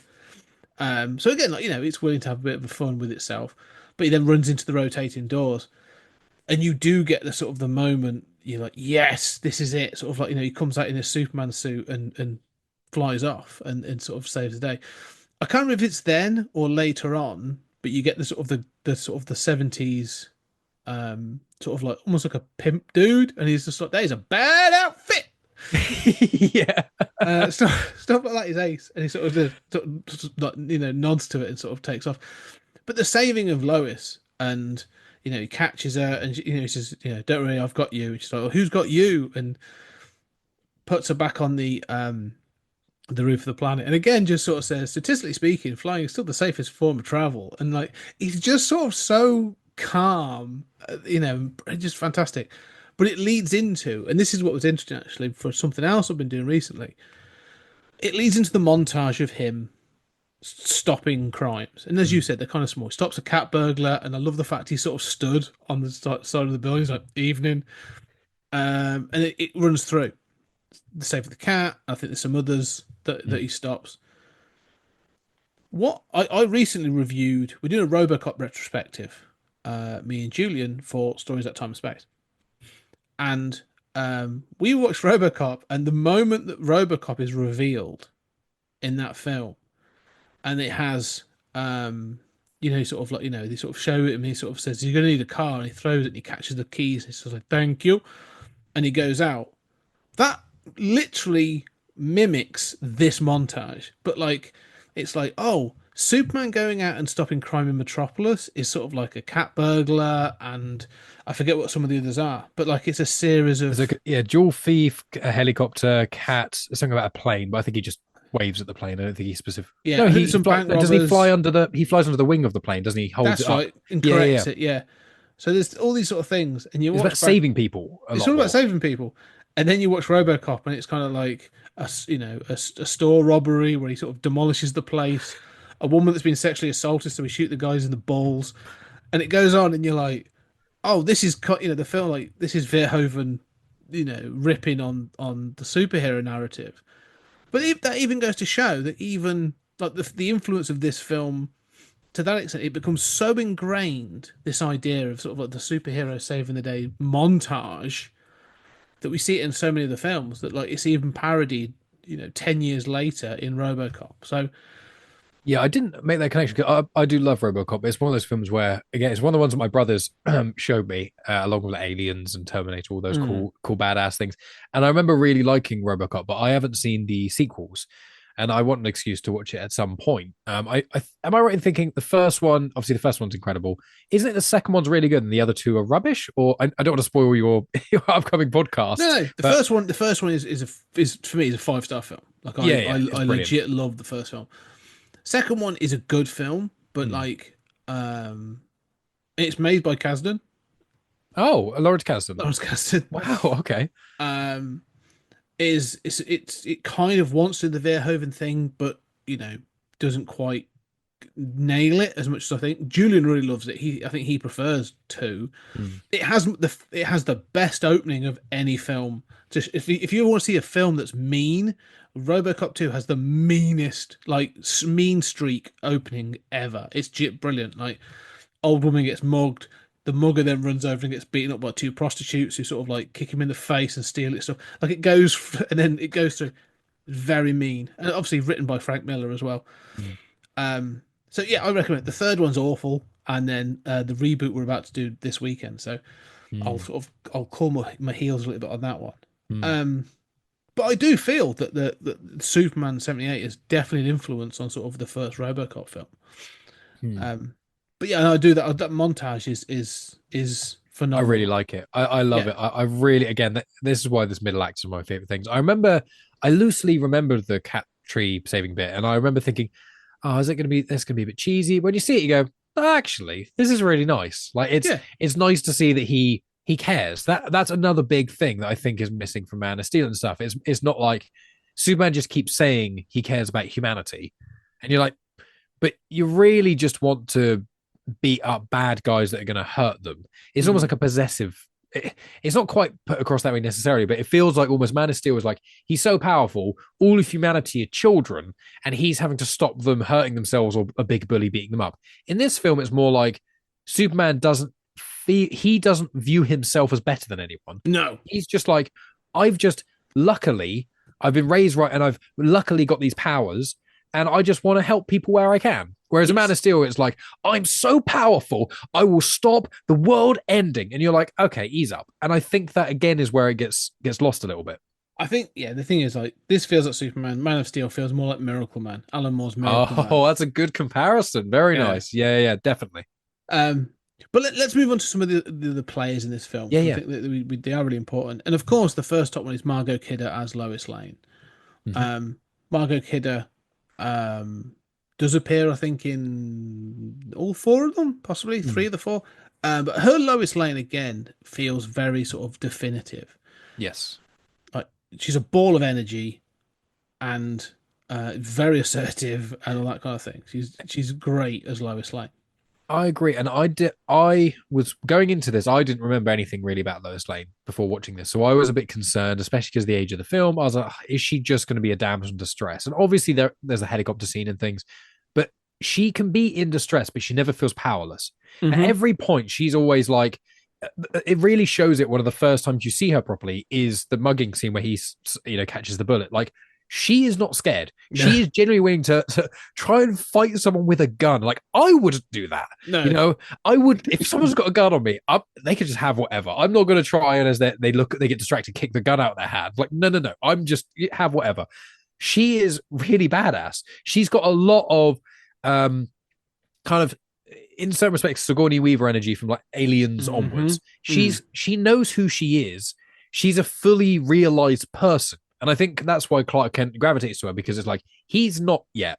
He's a good Superman and he's kind of got the powers, but he's still learning to be a person, really, and to fit in society and who he wants to be.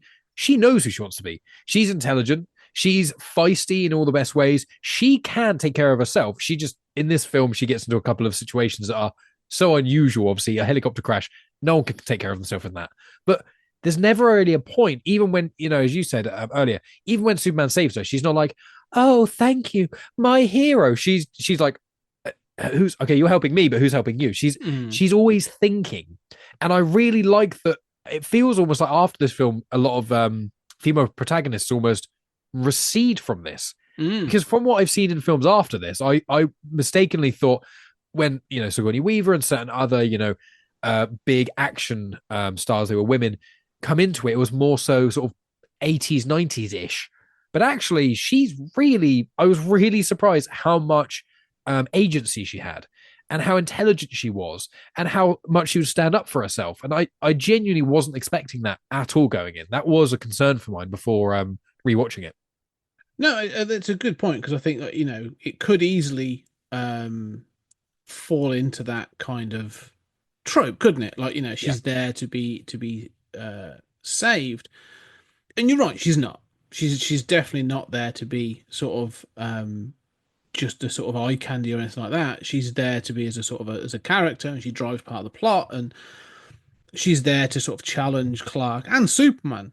In different ways. I mean, even in the interview, like, she's got, you say she's still thinking. She's kind of flirty, verging on sexual, provocateur at times with Superman. She's sort of like, you can with Superman, yeah, when she's kind of like, she said, so you can, you have extra vision. He's like, yeah. So she's like, what color underwear am I wearing? And I'm like, oh, but she's quite assertive, which often for women of this era is often perceived as the wrong way to be. I'm not saying this reflection on women as a whole, but in films of this era, a lot of the time when you have a woman who is like that, it's portrayed in a negative way. It's like, oh, she's I don't like this word much, but oh, she's a slut, or oh, but for her, it's like seems like a fully realized woman who's also in control of her own sexuality and is flirting with a pretty hot guy. And I'm like, you know what? Although again, it is a bit much at points. I actually quite like that. My issue comes with her when they go on the flight. I think that it's cool in concept, but it goes on for so long. And why do they do the fingertip touching bit?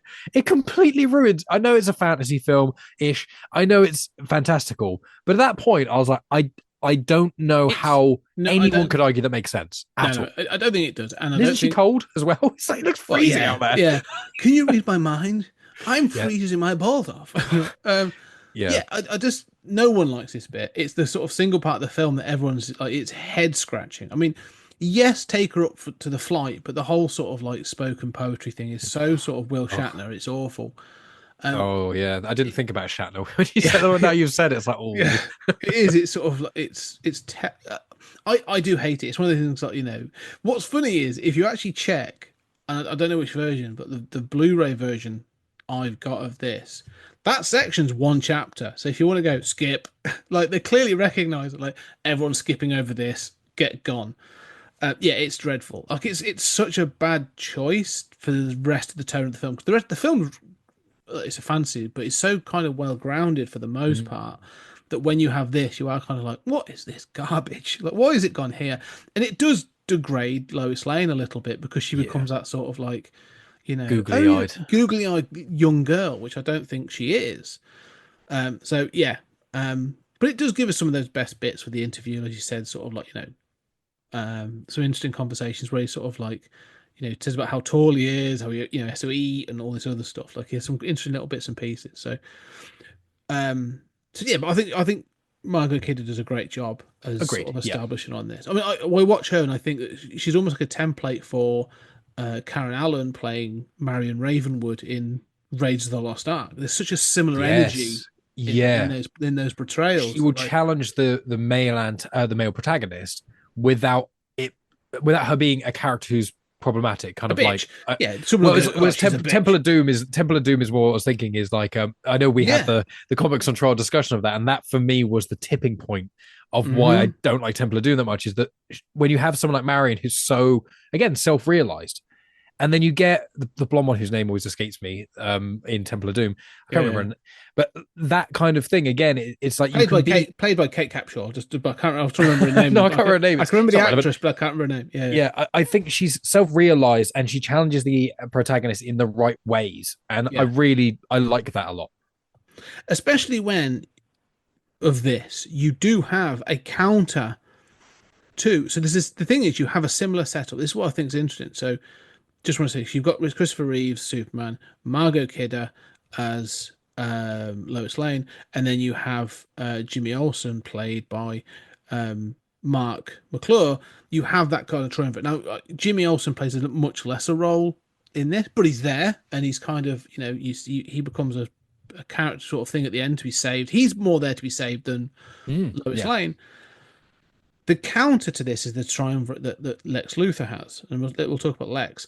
Because Lex is the equivalent of Superman. You have then Miss Tessmacher, and Otis, played by Ned Beatty, sort of like. So you have these two sort of trinities that are sort of like, you have this parallel running. And Miss Tessmacher is that silly sort of like googly-eyed girl, and she obviously gets a chance, an opportunity to redeem herself a little bit at the end. But she is kind of vain, and she's sort of, she's looking for the money and the power that Lex can sort of provide and all that kind of thing. Like she is kind of dependent on a man and all that kind of stuff. Like she's the opposite of Lois Lane. So I like that they have those parallels running as well. Yeah, I have almost no opinions on the two side characters of Lex, apart from they do that trope where they're so thick. Yeah. It's just like, what? Okay, I get the goon guy is meant to be a bit dumb, but it's that kind of thing where it almost feels like a pantomime at points. Yes. Where Lex is like, because obviously the answer is, and they're like, is it a banana? No, you fool. It's obviously this. And you're like, oh, God. Okay, he's it does make you wonder. It does make you wonder why like Lex keeps them around. Exactly. You're kind of like... The woman you could maybe... If you thought about it in a certain way, you could go, okay, maybe I can understand why he's got her around, unfortunately. But him, you're like, what is Otis doing? He's an absolute idiot. He almost gets Lex's hideout found, and you get a pretty gruesome scene where the guy is smashed by a train, which is awesome. But yeah, it's such a weird choice. And I would like to think maybe it is because they want to do parallels between Superman and that. But I don't know. The Lex stuff, a lot of it feels a bit theatery and a bit too over the top, and it feels quite a lot of it feels like I'm trying to do acting, and it feels odd because when you've got Reeves, when you've got Lois and Superman or Lois and Clark, they feel like real grounded people. But as soon as you get into the bunker, you go, these are not real people. These are very much caricatures of I don't know what, but they're caricatures. It is funny because everything that they're involved in is they are the comedy element of this film, because you've got like, even when Superman's doing the saving and stuff, like it feels genuine and this other stuff. Whenever they go off and they're trying to steal these nuclear weapons or sort of change the codes, the destinations on the nuclear weapons, it all feels very sort of comedic. It's almost Police Academy, isn't it? Kind of sort of like level of like slapstick humor, like at one point, Otis has to put the code in, and sort of because his hands were sweaty, he missed one of the numbers, or I wasn't sure if it was a 3 or an 8 or something. So they have to go back and do it all again. And it's all about using Miss Tessmacher because she's attractive. Is like she happens to be distracting an entire military, van load of people, and you're like, that wouldn't happen. Like this is silly. So it does tonally shift in that way, which can be a little distracting. The other thing I think is funny as well about this is about Gene Hackman as Lex Luthor. And I love Gene Hackman. Again, he's one of those actors I think sort of can turn his hand to anything. Like, never a particularly good-looking guy, but like as always, he's one of these. It's like John C. Riley, I think. The modern John C. Riley is one of those guys where like you can do basically anything, and you succeeded not because you didn't get a leg up because you're really good looking, because you're not. Like it has to be me. So you have to really work at your acting to really get these roles, and you can actually do a lot of great stuff, and you're not afraid to do some of the more silly things. But it means when you do dramatic roles, a lot of the time it really, really works. Well, I always think Gene Hackman is almost to me like the epitome of like 70s actors. Do you know what I mean? He's like, you say you can do it, you can do a lot. And the dude's just got like a very sort of expressive face, but without being sort of like not Jim Carrey level expressive, but like he's got a very expressive face and he knows how to use it. But he can also flip that thing. I think like Pacino's very good at this as well. And De Niro, those kind of actors where you can flip from being kind of like friendly and flippant to being sort of like sinister and kind of threatening, like in an instant, and you're like, oh shit, like, you know. And he kind of uses it here. But I also love the fact that he was supposed to be bald throughout and wouldn't shave his head and didn't want to wear the bald cap. So they basically just gave in and then were like, all right, well, you're going to have a wig at the end of it. And he was like, fine, we'll go with that. It's such a weird, there's so many odd things. When I was looking, it was also like a big thing about him. He had a mustache at the time and he really didn't want to shave it off. And things. I'm like, okay, shaving your head, I can kind of understand a bit more, but I've shaved my head before, and it doesn't take that long for the hair to grow back. But shaving a mustache, like, how long is it taking you to grow a mustache? Like, even when I was in my early 20s, it wouldn't take me more than a few weeks to grow one back. I'm like, you're an adult man. You shave your mustache. If you don't shave every day, it will be back in like a week or two. What do you? Again, that's the behind the scenes stuff. I'm a bit like, why are people so precious about these really weird things? You always get the feeling it was kind of like I don't know, it was not so much a power play, but like a, do you know what I mean? Like I'm Gene Hackman. You don't tell me what to do. I tell you. Yeah, ego thing. If Marlon Brando can have all his demands, I can have all my demands too, kind of thing. Because he knew he was the Rock and Vin Diesel kind of thing. We both need to punch each other. We both need to be on screen at the same amount of time. He can't beat me in a fight, kind of rubbish. A little bit, yeah. I mean, they were the two top billed actors, you know. So I think there's a little bit of that going on. But I do like him as you know, as Lex Luthor. I do think he brings the comedy when he needs to, but he can also be quite serious. Like when it comes to the conversation, for example, when it's him at the Otis and Miss Tessmacher, like I do feel there's the comedy there, and it's all very pantomime is a very good description, as you say. But when it comes to like Lex at the end of the film, when it comes down to Lex and Superman, and they're having that conversation, like you can tell that like Gene Hackman sort of flips a switch, and he's like, "Oh, this is the more dramatic scene." So he's going to start using, his sort of more dramatic muscles and stuff. So I love that confrontation when he's sort of like, oh, I know, you could tear my head off kind of thing, but, and they sort of start saying, but you're not going to, you're going to do this, you're going to do that. And then he manages to put the kryptonite. I really like the kryptonite in the trunk. I really liked that. I was like, what a cool way to because kryptonite, is kryptonite meant to be radioactive? It's an irradiated part of Krypton. So like you wouldn't necessarily, I think from what I understand I think it depends on the interpretation, but isn't it kind of like Lex is in touching all of the kryptonite in some interpretations is the thing that makes him bold, or am I imagining that? No, there has been that version. That's been part so like of it, knowing vaguely that kryptonite was vaguely radioactive, and it's probably not the kind, even though it wouldn't wound you like it would Superman, you still wouldn't necessarily want to touch it a lot. And to do a bit of a reveal, and because Superman, Lex again is showing off how much more intelligent he is, and be like, no, don't go in that trunk. No, I know you can beat me up. Please don't, and don't go. That kind of thing. Again, it is a bit pantomimey, but I did quite like it. I was like, that's a clever way to get Superman to not think there's a threat, to just kind of put his guard down a little bit and be like, oh, I've beaten Lex because I'm in his lair now. He knows that now I'm here. He can't really do anything. Oh, what's in this? Oh, surprise. And it was cleverly done. And again, with budgets as well, it meant you don't have to do a giant over the top thing. Although the missile bit, well, before we get to that, because I do think exactly that's why I took the pause. Before we get to that, because there is one of the things you say about they haven't got to do the over the top bit. When it all comes down to it, and sort of, we've had different bits and pieces, the missiles have been set up, and Superman decides to go after Lex. Like he figures out where he is. The bit he basically sort of like spins round and forms a perfect circle in the street, which is very sort of silly in Silver Age. But it's kind of cool. But the bit I love, and you don't realize, is that like there's a whole bunch of machine guns set up as a booby trap on the way into Lex's lair. I don't know if you saw this version, but like basically they're stood. I don't think I did. No. Okay, that's like the direct must be the director's cut, so that. But there's one point where they're walking along, you just see all these guns, and like Superman's just walking through. Oh, that's awesome. And you're just sort of like, oh, and like yeah, they're like you can see like Lex is fine with it, but you can see like Otis and Miss Tessmacher are a bit like, oh shit. I don't think I want to be here when this guy busts through the door. I think I vaguely remember. I think there is a booby trap or two, but yes. I can't fully. Maybe there's the extended cut. Or something. You don't really see it other than on a screen. But it's a really cool. I think it's just a cool idea as he sort of walks into the set. But let's talk. So basically, the missile. Let's talk about the two missiles then. So the missiles are launched. One heading for California. Mm-hmm. Is the other one the Pentagon or something? And one's heading for Washington or the Pentagon. Yeah. Yeah.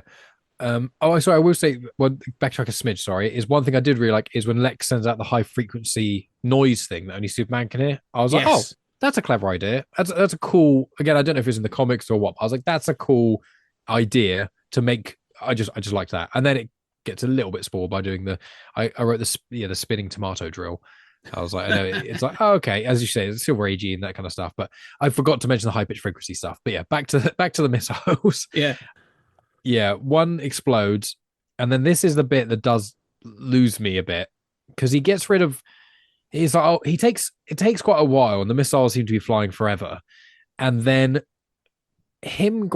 one explodes, and then he flies into the Earth's crust, into the lava for quite a while. Yeah, and I'm like, he's trying to stop these things happening, and I was a little bit lost. I was like, had the missile explodes, it causes the earthquake, and then is he flying under the Earth's crust to try and put the plates of the Earth back together? Is that what he was doing? Okay, but basically it does get silly because it's sort of like so basically the bomb goes off, the missile goes off, and then Superman does basically try to correct plate tectonics. And a whole bunch of other things. There's other bits that are better. Again, this is one of the things of like I love miniatures in films, and so the whole Hoover Dam bit is ace. Like, it looks awesome. Don't get me wrong. Awesome. It's just when he's flying in the lava bit, I was like, what is happening? Yeah, he's basically sort of pushing the crust of the Earth back together. Well, you see it because it hits. Near the end when you see it. The Sandra, and he's sort of like putting it all back together. So he's fixing plate tectonics. There you go. It is kind of silly, but I love the sort of like when it goes off and he does sort of stop one because he makes those choices. Like he makes those choices to sort of like he saves the train, pulls the thing up, and it's the famous thing is it's like his head's up and he puts his head down as the train goes over the top of him. Saves Jimmy and saves the school bus from going over the edge of the cliff. The edge of the bridge. So there's all those bits that he does. And again, it's like a montage of Superman sort of saving. But at the same time, a cracker's opened and Lois's car is sort of falling. That stuff is brutal, the Lois stuff. I wouldn't expect that to be that dark. Full props to Margot Kidder because it's clearly her that there's dirt falling on. And it's like I was watching it going, oh, she's getting buried quite a bit. And then it keeps going, I'm like, oh, this actress was literally actually being buried in the scene. I imagine that where the camera was the screen, there was probably quite an easy way to get her out. But I was like, that looked really harrowing. Even just, I know a lot of actors, they talk about like buried alive scenes and they're really hard to film because they're normally really close and you have to just basically do it. And I remember watching it going, and she's getting proper dirty and there's stuff in her mouth and her eyes. I'm like, I imagine that scene was horrendous to film. So yeah, props to her. Jesus. Yeah, no, and it is brutal. Like you're right. It's one of those scenes. Even as a kid, I remember thinking, like, "Man, this is messed up." Like she's being crushed in a car. But it does lead to again the sort of it's an interesting moment, and again, this is where choices were made. Superman turns up. He's too late, and he couldn't save his father, and he couldn't save Lois. So he decides to do something about it. I remember hearing about this bit, but I thought this bit was in one of the later films. I didn't. I don't remember seeing this bit. I remember I've seen it being referenced. I think it's referenced in so many things, Family Guy, all kinds of stuff. So I vaguely knew it was going to happen, but I didn't think it happened until the second or even the third or fourth films, knowing how goofy the third and fourth films. I didn't realize it was in this film. Yeah. And it's one of those choices where you go, where it's like this air quote solution opens up so many problems, so many problems. The main one being, why did he stop at that point? But you can rewind time to the point where just after the missile blew up. Why wouldn't you rewind time to before? I don't know, before he launches the missiles and then you stop him, or even maybe just 10 minutes earlier than you got out so you could stop both the missiles before the whole tectonic plate thing where loads of people probably died. Well, before, let me get to, so this is one of those problems. One of the biggest problems with this is time travel. Time travel is always a problem because if you can turn back time, it sort of like negates the stakes in all in all scenarios. 100%. But it also forms a second problem. Is it if Superman is the one spinning around the Earth, and I like the effect. Starts to build up faster. The Earth starts to rotate backwards. Can I say that's not how time travel works? It would just cause massive environmental damage. Yeah, tsunamis and everything. Yeah. He's just wiped out the population of like half the planet. But it turns back time. Does that mean the point when he comes out? Does that mean there are two Supermen? I thought that. I was really confused. I was like, but his timeline is him going around Earth. Yep. So, and also a big thing as well, which with the whole Lois thing, is that he doesn't stop the missile from exploding. Nope. But it still goes off. But Lois is driving in the car. Yeah. And she has the moment you saw before he did the whole time traveling stuff. And then he's like, get out of the car, whatever. She gets out, and then the earthquake doesn't happen. Yes. He doesn't swoop in, pick up the car, and move it. She's in the exact same place, but it just doesn't happen. No, but the bomb's gone off. So does that mean that the train and the bus and the tectonics, does that mean that all that still does happen, but is solved by the other Superman? But then as you say, his Superman should then come when it's too late, when Lois dies, in air quotes, because he obviously pulls her out of the I don't know why they did all that. It makes no sense. It makes no sense. It's one of those things, because also time is universal, not just planet-centric. Yeah, because like the moon, what happened to that, the sun, everything else. So exactly. So he's turned back time, and all of a sudden everyone's like, it's gone dark quick, hasn't it? No. It's still what we've turned. Actually, we're out of sync. We've actually caused massive problems in the solar system. Like, logistically, this whole thing, it's a fantasy, and it doesn't work. I am going to say, all right, if you think this is silly, wait till you get the end of 2. 2 has got two elements that, like, will blow your mind at how silly they are. But because I don't know anything about 2. There are great moments in 2. There are some very silly moments as well. Anyway, but so he does. He turns back time, saves Lois, apparently doesn't save anybody else, and then goes off to to capture Luthor. Yeah, everything you say is correct with the time travel, because also I don't necessarily want you to spoil the future ones, but I assume the spinny world thing doesn't happen again. So again, it goes, the first film you establish he can do this, and he just chooses not to do it ever again. But I'm like, they'd only need, I know modern filmmaking, one would hope they'd say something like this, but you would just think they'd go, he would do it, and then there would be some sort of a reason why he shouldn't do it again. Even if it was just like the head of the AI face of his dad pops up again, he goes, what the fuck are you doing? Don't ever do that again. You almost destroyed the universe or destroyed Earth. Don't ever do that again. Well, it should almost kill him. This is the thing. It should almost kill him. But he seems fine. He doesn't even seem to stop because he's tired. He just seems to stop. He's like, all right, this is probably about enough time. If he was like, what would have been quite cool, and again, the CGI probably wouldn't have allowed for this, but if he became like really old, like Hercules style in the film, in the Disney one, where he like starts getting old and he has to stop because it's having an effect on him. Have you read Infinite Crisis on Multiple Earths, or Infinite Crisis? That's I know the Crisis Earth event occurs, and there's lots of spiral universes, isn't there? I know about that. Well, what you've just said is exactly what happens to the Flash.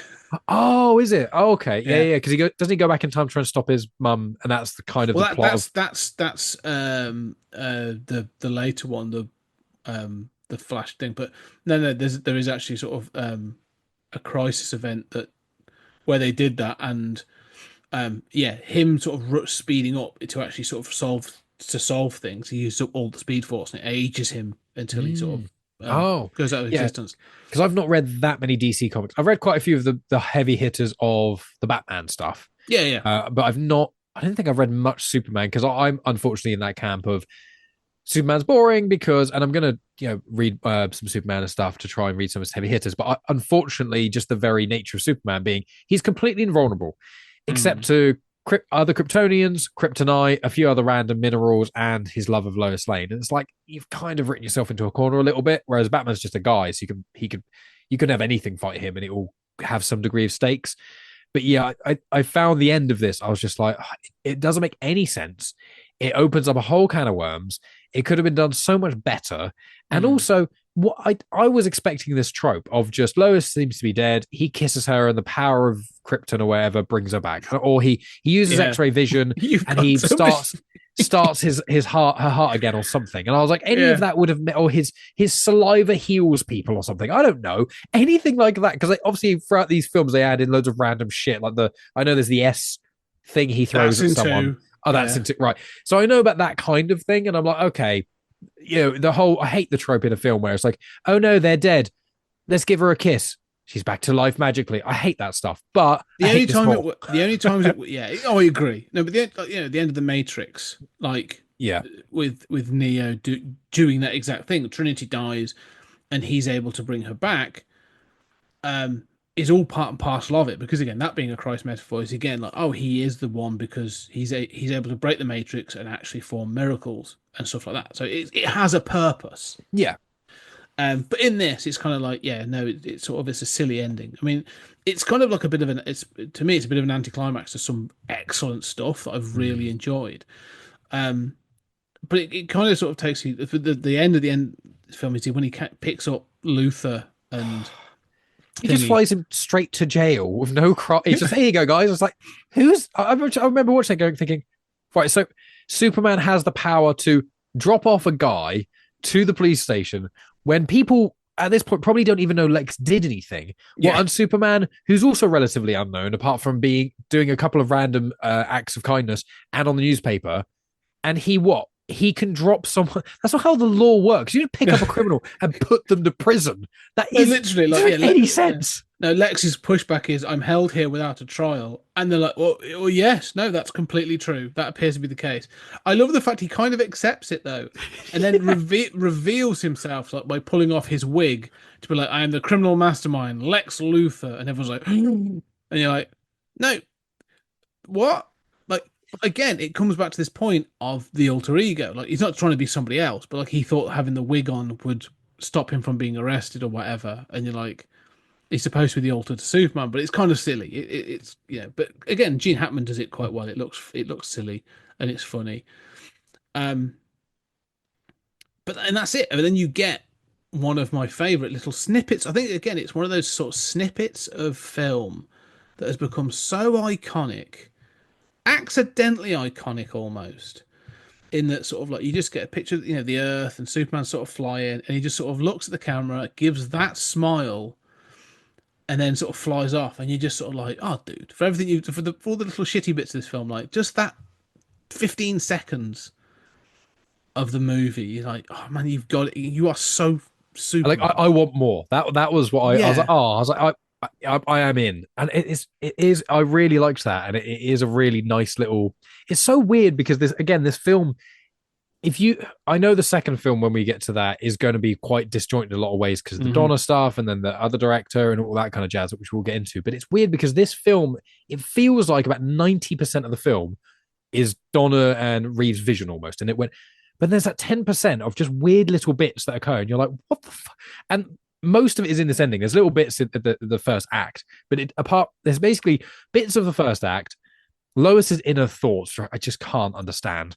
He makes even less sense that now that I know that Superman wasn't really reading her mind, and it does weaken her character. And then the ending bit with the time travel stuff and the reveal of Lex and dropping straight to jail. It just feels like 5 to 10% of this film was either made by someone completely different or was really rushed. And but I was thinking like maybe they ran out of budget, but all of the weird bits seem to be the bit that look like they cost the most amount of money. And so I don't really understand. And when I saw on IMDb, this is 7.8. After watching it, I was thinking, only 7.8? Well, I'm surprised it's not higher. And then really where I was writing notes and thinking about this and preparing to speak to you, I was like, no, actually, the ending is quite honestly so crap. Not the last 30 seconds, but like the way they do edit. Anticlimax is the perfect description, because I was like, I think if there was no zooming around the world bit, or if he'd done that and actually undid it, and it had been that, I hate when they do that, but like, I got there just in time and I stopped all the bad stuff happening, because there's a few films that happens in. And I'm like, okay, that would have been a bit crap, but I would still give this like a high 8 out of 10. But as you say, that turn back time bit and stuff like that, it really weakens the film. Even though the smiling bit I do like and it feels cool, it does feel the smiling bit. Almost someone watched the final cut and went, God, that ending is a bit. How do we get out of this? Yeah, how do we, get? And you go, let's do this bit, and you go, actually, it does save it a bit, I will say. Yeah, it's great. I honestly love it. It's kind of silly, but it's kind of like, again, it just feels so sort of charming. Superman. It is charming. Charming is such the word. That's exactly what it is. It's incredibly charming. But one of the things we said about how disjointed parts of this film feel, and 2 does suffer some of the same thing. And I know, as you say, it went from Dick Donner to Rich Lester. There is this sort of sense that, like, and I wish if none of that happened, and we just got that, like, Superman the movies part 1 and part 2, which is how I feel like they would probably become. I think there are parts. I honestly believe there are parts of this film that would have ended up in 2. In that sense of, they've gone, we've got the footage and we're going to use this and that sort of thing. So, because again, I'm going to watch the rest of the Donner cut, and I'm sure that the spinning back time is actually what was originally intended to be at the end of the second film. Yeah, because it feels it feels like having the love interest introduced in the film, and then basically immediately die and come back to life. So that feels like the kind of thing you put at the end of a trilogy or something, or like you go, here's the established romance and stuff. There's a big bad. In the next film, the romantic attachment is the person who gets targeted. And that makes the hero make some mistakes, get a bit angry, are they going to kill the baddie out of cold blood kind of idea. And the second film is often the one where they develop it. The first is the introduction. The second is really the established person, character, hero, whatever, going against some real challenges. A lot of the time, the challenges being themselves. And I know the next film, he gives up his powers and stuff. I know that's an element of the next one. But yeah, it is a shame, because I do feel like, the spinning back world bit, it does feel more like a big crescendo, but not of the first film. Because now going in, I'm like, well, Lois Lane I don't think is never going to die now, because if we know he can do that, why would he not just constantly do that every time she's going to die? So my assumption is she's never really going to be in that much peril again to that degree, which does cheapen it. No, and you are spot on. I think that's sort of the problem. So it does feel a little, the stakes are kind of gone by that point, and not so much gone, but you do kind of feel that there's a lessening of those sorts of consequences, which is fine. You'll find that, like, with 2, I think 2 sort of like redirects it so that there's other things that you can sort of feel, okay, that's where the sort of stakes are, because it reintroduces like other characters. We won't go into what you'll see, but like, it gives you those other characters that you go, okay, well, they could be, Jimmy Olsen is always in bloody trouble and those kinds of things. So, it manages to sort of go on. But I have to say, just sort of to round, this out at sort of the end of the film, despite all the flaws in this film, and there are many, it's sort of there are certain things that have aged, others that haven't, and that sort of thing. I do come out of this film just feeling like happy, hopeful. Hopeful, yeah. And again, as it ends with sort of like, Superman sort of smiling at you as he sort of as he flies off, and it's playing the John Williams score. There's nothing better. I don't know. It just feels like, if I'm in a bad mood, you just watch things that you go, yeah, the world couldn't be a better place. Like, there are. So I get it. That's how I feel when the film ends. I was like, you know what? I get it. Especially as someone who didn't watch it, I mean, I'm not trying to age you, but like when this first came out, I think because it was nearly 50 years ago now, I think a lot of people didn't watch this in the cinema when it came out, but it became with a lot of the Superman films coming out the subsequent years, there was like a period of time. There was like the Star Wars and the Superman era, kind of, and then obviously because of the blockbusters with Jaws and stuff, it was really the 70s to the mid 80s was like the almost the golden age of movies in a lot of way. I know people would say that's back in the 30s with like the Universal monsters, things like that, but really like the new era, the renaissance of the movies, I think, from 75 to 85, where really people were so excited to go to the films again. And I can see this, Jaws, original Star Wars, like they are all flawed in different ways. There are parts of them you go, especially as a modern lens, you go, why did that happen? Why is that going on? Maybe Jaws a bit less so, but like I really do.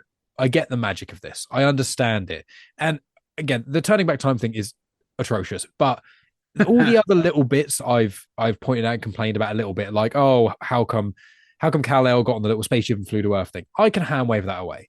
You know, that some of the other bits about the inner monologue, the weirdness of Lois, I don't. When I'm thinking of this film, that's not the first thing I think of. More when I'm critiquing the movie, that comes up. As the spinning world thing is really the only thorn I'd say in this. Everything else is like, yeah, it's a bit campy and cheesy, but I can hand wave it away. It doesn't. It's not a major part of the film that makes me question loads of stuff. The flying back is really the only thing I'd say is a genuinely actual proper flaw. But as you say, even so, and even when I hadn't really seen this film, again, I'd seen bits of it or loads when I was a kid, it was still, and knowing, you know, how films generally are, it was just a lot of fun. It was really pleasant. Superman is so likable and it brings you so much hope. It makes you really want them to succeed. And I found the characters were, especially Lois and Superman, it was like, it really works. And I think that my limited knowledge of Superman, I think this is surprisingly quite faithful to a lot of the comics. Which is weird because a lot of the time you find in the early days of superheroes, there are really glaring, massive things that go completely against the comics, and you go, you've completely missed the point here. Even some of the Burton Batman stuff, I really like it, but something you go, but Batman's not meant to kill people. And in Batman Returns, that first scene, he is killing so many people. He gives that guy the bomb and kicks him down the sewage pipe, and then he sets people on fire and all that stuff. And I go, okay, you get Batman for the most part, but there's certain main bits of him you're not really fussed about Batman not killing people in that. But in this, it does genuinely feel like for the most part, you did read the comics. This is Superman. This really does connect. Yeah, no, this is you know, it feels like we talk about a lot today, don't we? Like comic canon and comic accuracy and all that sort of stuff. And you know, this isn't picking a story and saying like, oh, we're doing that Superman story. Didn't really exist at that point. But no, the essence of what was that sort of period Superman, that Silver Age, early Bronze Age sort of Superman is there. Oh, 100%. Like, you know, this is, you know, it doesn't go for the full sort of crazy that was in the 60s of like at one point Superman could fire another Superman out of his hand and all this other weird. Doesn't that appear in like one of the later Superman movies? Or is that because I think it might be. I think it's a Family Guy again. I think a lot of my knowledge of Superman's in Paris come from Family Guy, but I remember seeing something, or maybe it was Honest Trailers. I remember seeing something of him shooting out lots of little Supermen. He could do it in one of the comics. There was like a little version of Superman with comics. That's so crazy. I'm pretty sure it's one of those things. I'm pretty sure like it's the kind of thing that Grant Morrison would pick up on and be like, I'm so including that in a book. Like, let's make it's kind of the Alan Moore style of things, where it's just like this crazy thing that happened so long ago. Yeah. Let's try and make That's it. canon. Let's make it make sense. Let's do this crazy thing. I'm going to make it as I'm such a good writer. I'm going to try and make this not only work, but be such a clever way of doing it. You're actually going to learn to retroactively love that crazy, goofy thing. That's what makes me think of. Yeah. Off the back of this, then, that you sort of said about the comics. There are a couple just to recommend, and that's not just to yourself, but to in general. I think as we go through each of these, I will sort of throw out some comics that I think, you know, try and read or go and check out that give some sort of context to this or were influenced. The first one, as I said, is Grant Morrison's All-Star Superman, which is possibly, to my mind, was my favourite Superman book. The other one I would say is Superman for All Seasons. By I can't remember. That's terrible of me. But yeah, Superman for All Seasons. And so another one is everyone talks about this is Whatever Happened to the Man of Tomorrow, which is an Alan Moore. I didn't even know he did any Superman. Yeah, it's a short story. It's only like Oh. a short version, but it's Whatever Happened to the Man of Tomorrow, and it's on this sort of. It's a really nice idea of like what happens if he wants to sort of move on and settle down. So, but the reason I'm making those early ones is because they're the ones I wanted to read. All Star Superman, that is sort of for all seasons, is so reflective of this film, but in the best possible way. And Whatever Happened to the Man of Tomorrow, I'm recommending them now because I do feel they are linked with this film. But they were also recommended to me by James Gunn when I asked what book should I be reading in the lead up to the new Superman. He found me on Threads, and I was just like, bonus. So I feel they're a good place to start, and we'll go from there as we talk about when there's Zod. We'll talk about some of the Zod books and so on and so forth. I'm excited. I am, although I'm not the biggest Superman fan. I was watching the trailer of the Gun Superman, and I'm like, you know what? You might get me to the cinema to see a Superman film. You may be. I have to see how busy I am because it seems like in that same month you've got like, I think Jurassic World's coming out then, and so is Fantastic Four. Yeah. So it's like retro. It's a threefer that month. It's going to be interesting. I don't know if I'm going to have time or be able to convince Megan to try and go see all of those. But I would say when I saw that and I saw the trailer, I was like, this trailer is very enticing. You got a dog in there, you got Crypto in there as well. I am certainly interested, which is one of the reasons why when you said about doing this retrospective, I was like, you know what, this will actually get me quite even more hyped for. I know that kind of the catalyst for you doing this is because of the Superman movie coming out, but I'm like, you know what, actually the trailer really did make me more excited to try and go back and watch some of these Superman films. So yeah, I'm excited to see what happens, and amazing stuff from James Gunn on Friends. Yeah. Anyway, right, we should wrap up there. So Mike, thank you very much for joining me for Superman. I mean, great for kicking it off as well. The transition is from Batman to Superman now, and unique. I don't think anyone in Comics in Motion hasn't seen this film. So bringing a fresh pair of eyes, perspective. Yeah, and definitely the second one as well. Yeah, which is really cool. So before we go though, let's do the hoary commercial thing that we both like to do. Yes. What are you up to? What are you doing? And where can people find you? Yes, well, Genuine Chit Chat is the podcast I've been doing for 7.5 years. And so I've done quite a few with you, Mr. Weatherly. And we did an episode, I think a couple of years ago, which was introducing the world to Moon Knight. And it was quite a fun thing. But then in episode 224, we did the Batman retrospective on your show, on this show. And obviously you're now in the middle of the Superman retrospective. We did like a one-off episode that was ridiculously long. I think it's nearly 3 hours. So I split it in two, of us doing Moon Knight. And we delved into like the main Moon Knight runs. And whenever I think retrospective, I think of yourself. I always, I like, we've got Jack, who's the filmography guy who watches like everything to do with a specific actor or something. But when I think of like a franchise retrospective, you're the man I think of. And I know obviously with Stories Out of Time and Space, you do RoboCop and you did Red Dwarf and all kinds of other jazz.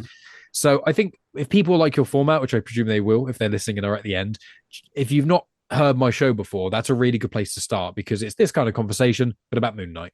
Yeah. And if you haven't checked out Moon Knight, if you know literally nothing about Moon Knight whatsoever, then you can check out episode 123. So episode 123 of Genuine Chit Chat. God, that was out April 2021. Wow. That's ages ago. Yeah. And then The Many Faces of Moon Knight, two-parter, which is, nearly 3 hours. That's episode 224 that came out in February 2024. Weirdly enough, part 1 dropped 19th of Feb, part 2 dropped 25th of Feb. So literally to either sides of recording, there's the coincidence. It's amazing. So they're probably good places to start. I do loads of other nerdy stuff. If you like the kind of stuff that Scott's doing, you'll probably like a lot of the stuff I'm doing as well. Lots of Star Warsy things. I talk about movies quite a bit and just delve into the human condition and what people's passions are. That's the elevator pitch of Genuine Chit Chat. I have guests on to talk about whatever they are passionate about. And you've had some amazing guests. But I mean, even from my perspective of the Moon Knight, obviously one of the contributors to the Waxing and Waning book. Yes, Lena of the Douglas Vincent system. Which she was amazing. Yeah, so you're in your book, which is I think the catalyst for me going into all of the Moon Knight stuff is I wanted to read all the Moon Knight stuff so I could read the essay collection Waxing and Waning. And so because of that, Lena got into contact, who has dissociative identity disorder, also known as multiple personality disorder. And she talks about her experience of DID, gives people an understanding of what it really is, but gets rid of some misconceptions and links it with Moon Knight. And obviously, because of yourself, I spoke with them. And then I had another one of the alters on, which was Louise, and used the Myers-Briggs personality type indicator personality test, and how that delves even further into DID. So that was, thank you to you for connecting us, really. That was a really good one. Yeah, I loved those episodes because it was, fascinating to have been sort of, introduced into that world through Moon Knight, and you've talked to so many of the fascinating people. So, Jamie Chit Chat is always a joy. Thank you. Challenges me on a few occasions when you're sort of like, oh yeah, no, I should be upping my game and talking to more people rather than just spouting my own opinions into the world. Everyone's got their thing. I mean, at the moment, it's a little bit slower in February just because life has been so crazy busy. But I've reached out today on my lunch break, and I've just reached out to like 5 people. So I'm hoping that over the coming weeks there'll be a lot more. Oh, and also speaking of Moon Knight, I had Mike Chen on. He's been on twice now. Wow. And we did the what if Moon Knight, what if Mark Spector met Venom. Yes, really interesting book, really, really cool. The way it's written is really interesting, lots of different perspectives, and he came on the show for that as well, and he's awesome. So I'm going to have him on again at some point. We connect occasionally. So if you like Star Wars, you can listen to me and him talk about Brotherhood, Star Wars Brotherhood, the book he wrote. But if you want to hear about Moon Knight, you can hear about his Venom and Moon Knight, which are my 2 favorite Marvel characters. I think aside from Spider-Man, because he's just like one of the goats, but like Venom and Moon Knight are 2 of my favorite Marvel colliding. Characters. Yeah, they're so interesting, so human and so not human. So that book's really cool. Talk about the duality of stuff. I haven't read it yet. I haven't got it yet. I've got it behind me. It's really good. I would really recommend it. But check out that conversation because we don't spoil the book itself. And if you love Venom or Moon Knight, it's really cool. And it's thanks to you. I wouldn't have spoken to him about that had I not gone into the depths of Moon Knight's comics and got so hyped for the Moon Knight series. So you are to thank for not only my conversations with Lena and Louise of the Douglas Vincent DID system, but also my second conversation with Mike Chen. So thank you so much, sir. Moon Knight, bringing the people of the world together. That's what who'd have thought? Yeah. Anyway, brilliant. Anyway, ladies and gentlemen of 20th Century Geek, thank you very much for listening along and joining us in. Let us know firstly what your thoughts are on Superman the movie. Do you think it's outdated? Is this something you haven't gone back to because it's released in the 70s? You're wrong. Or do you think it's a treasure and that Christopher Reeve is the one true Superman? Let us know what your thoughts are, anything and everything. And of course, try and check out the not just our Patreon, 20th Century Geek is 20th Century Geek Media, doing so much over there with Julian at the moment. But obviously go check out Mike's Patreon as well, because you've got your afterthoughts that you do with Megan and lots of other things on there. So go check out, though. I'll make sure there are links down below for both of those. But for now, thank you very much, Mike. We'll be back up and away for more Superman. So for now, thank you very much, and we'll see you again soon.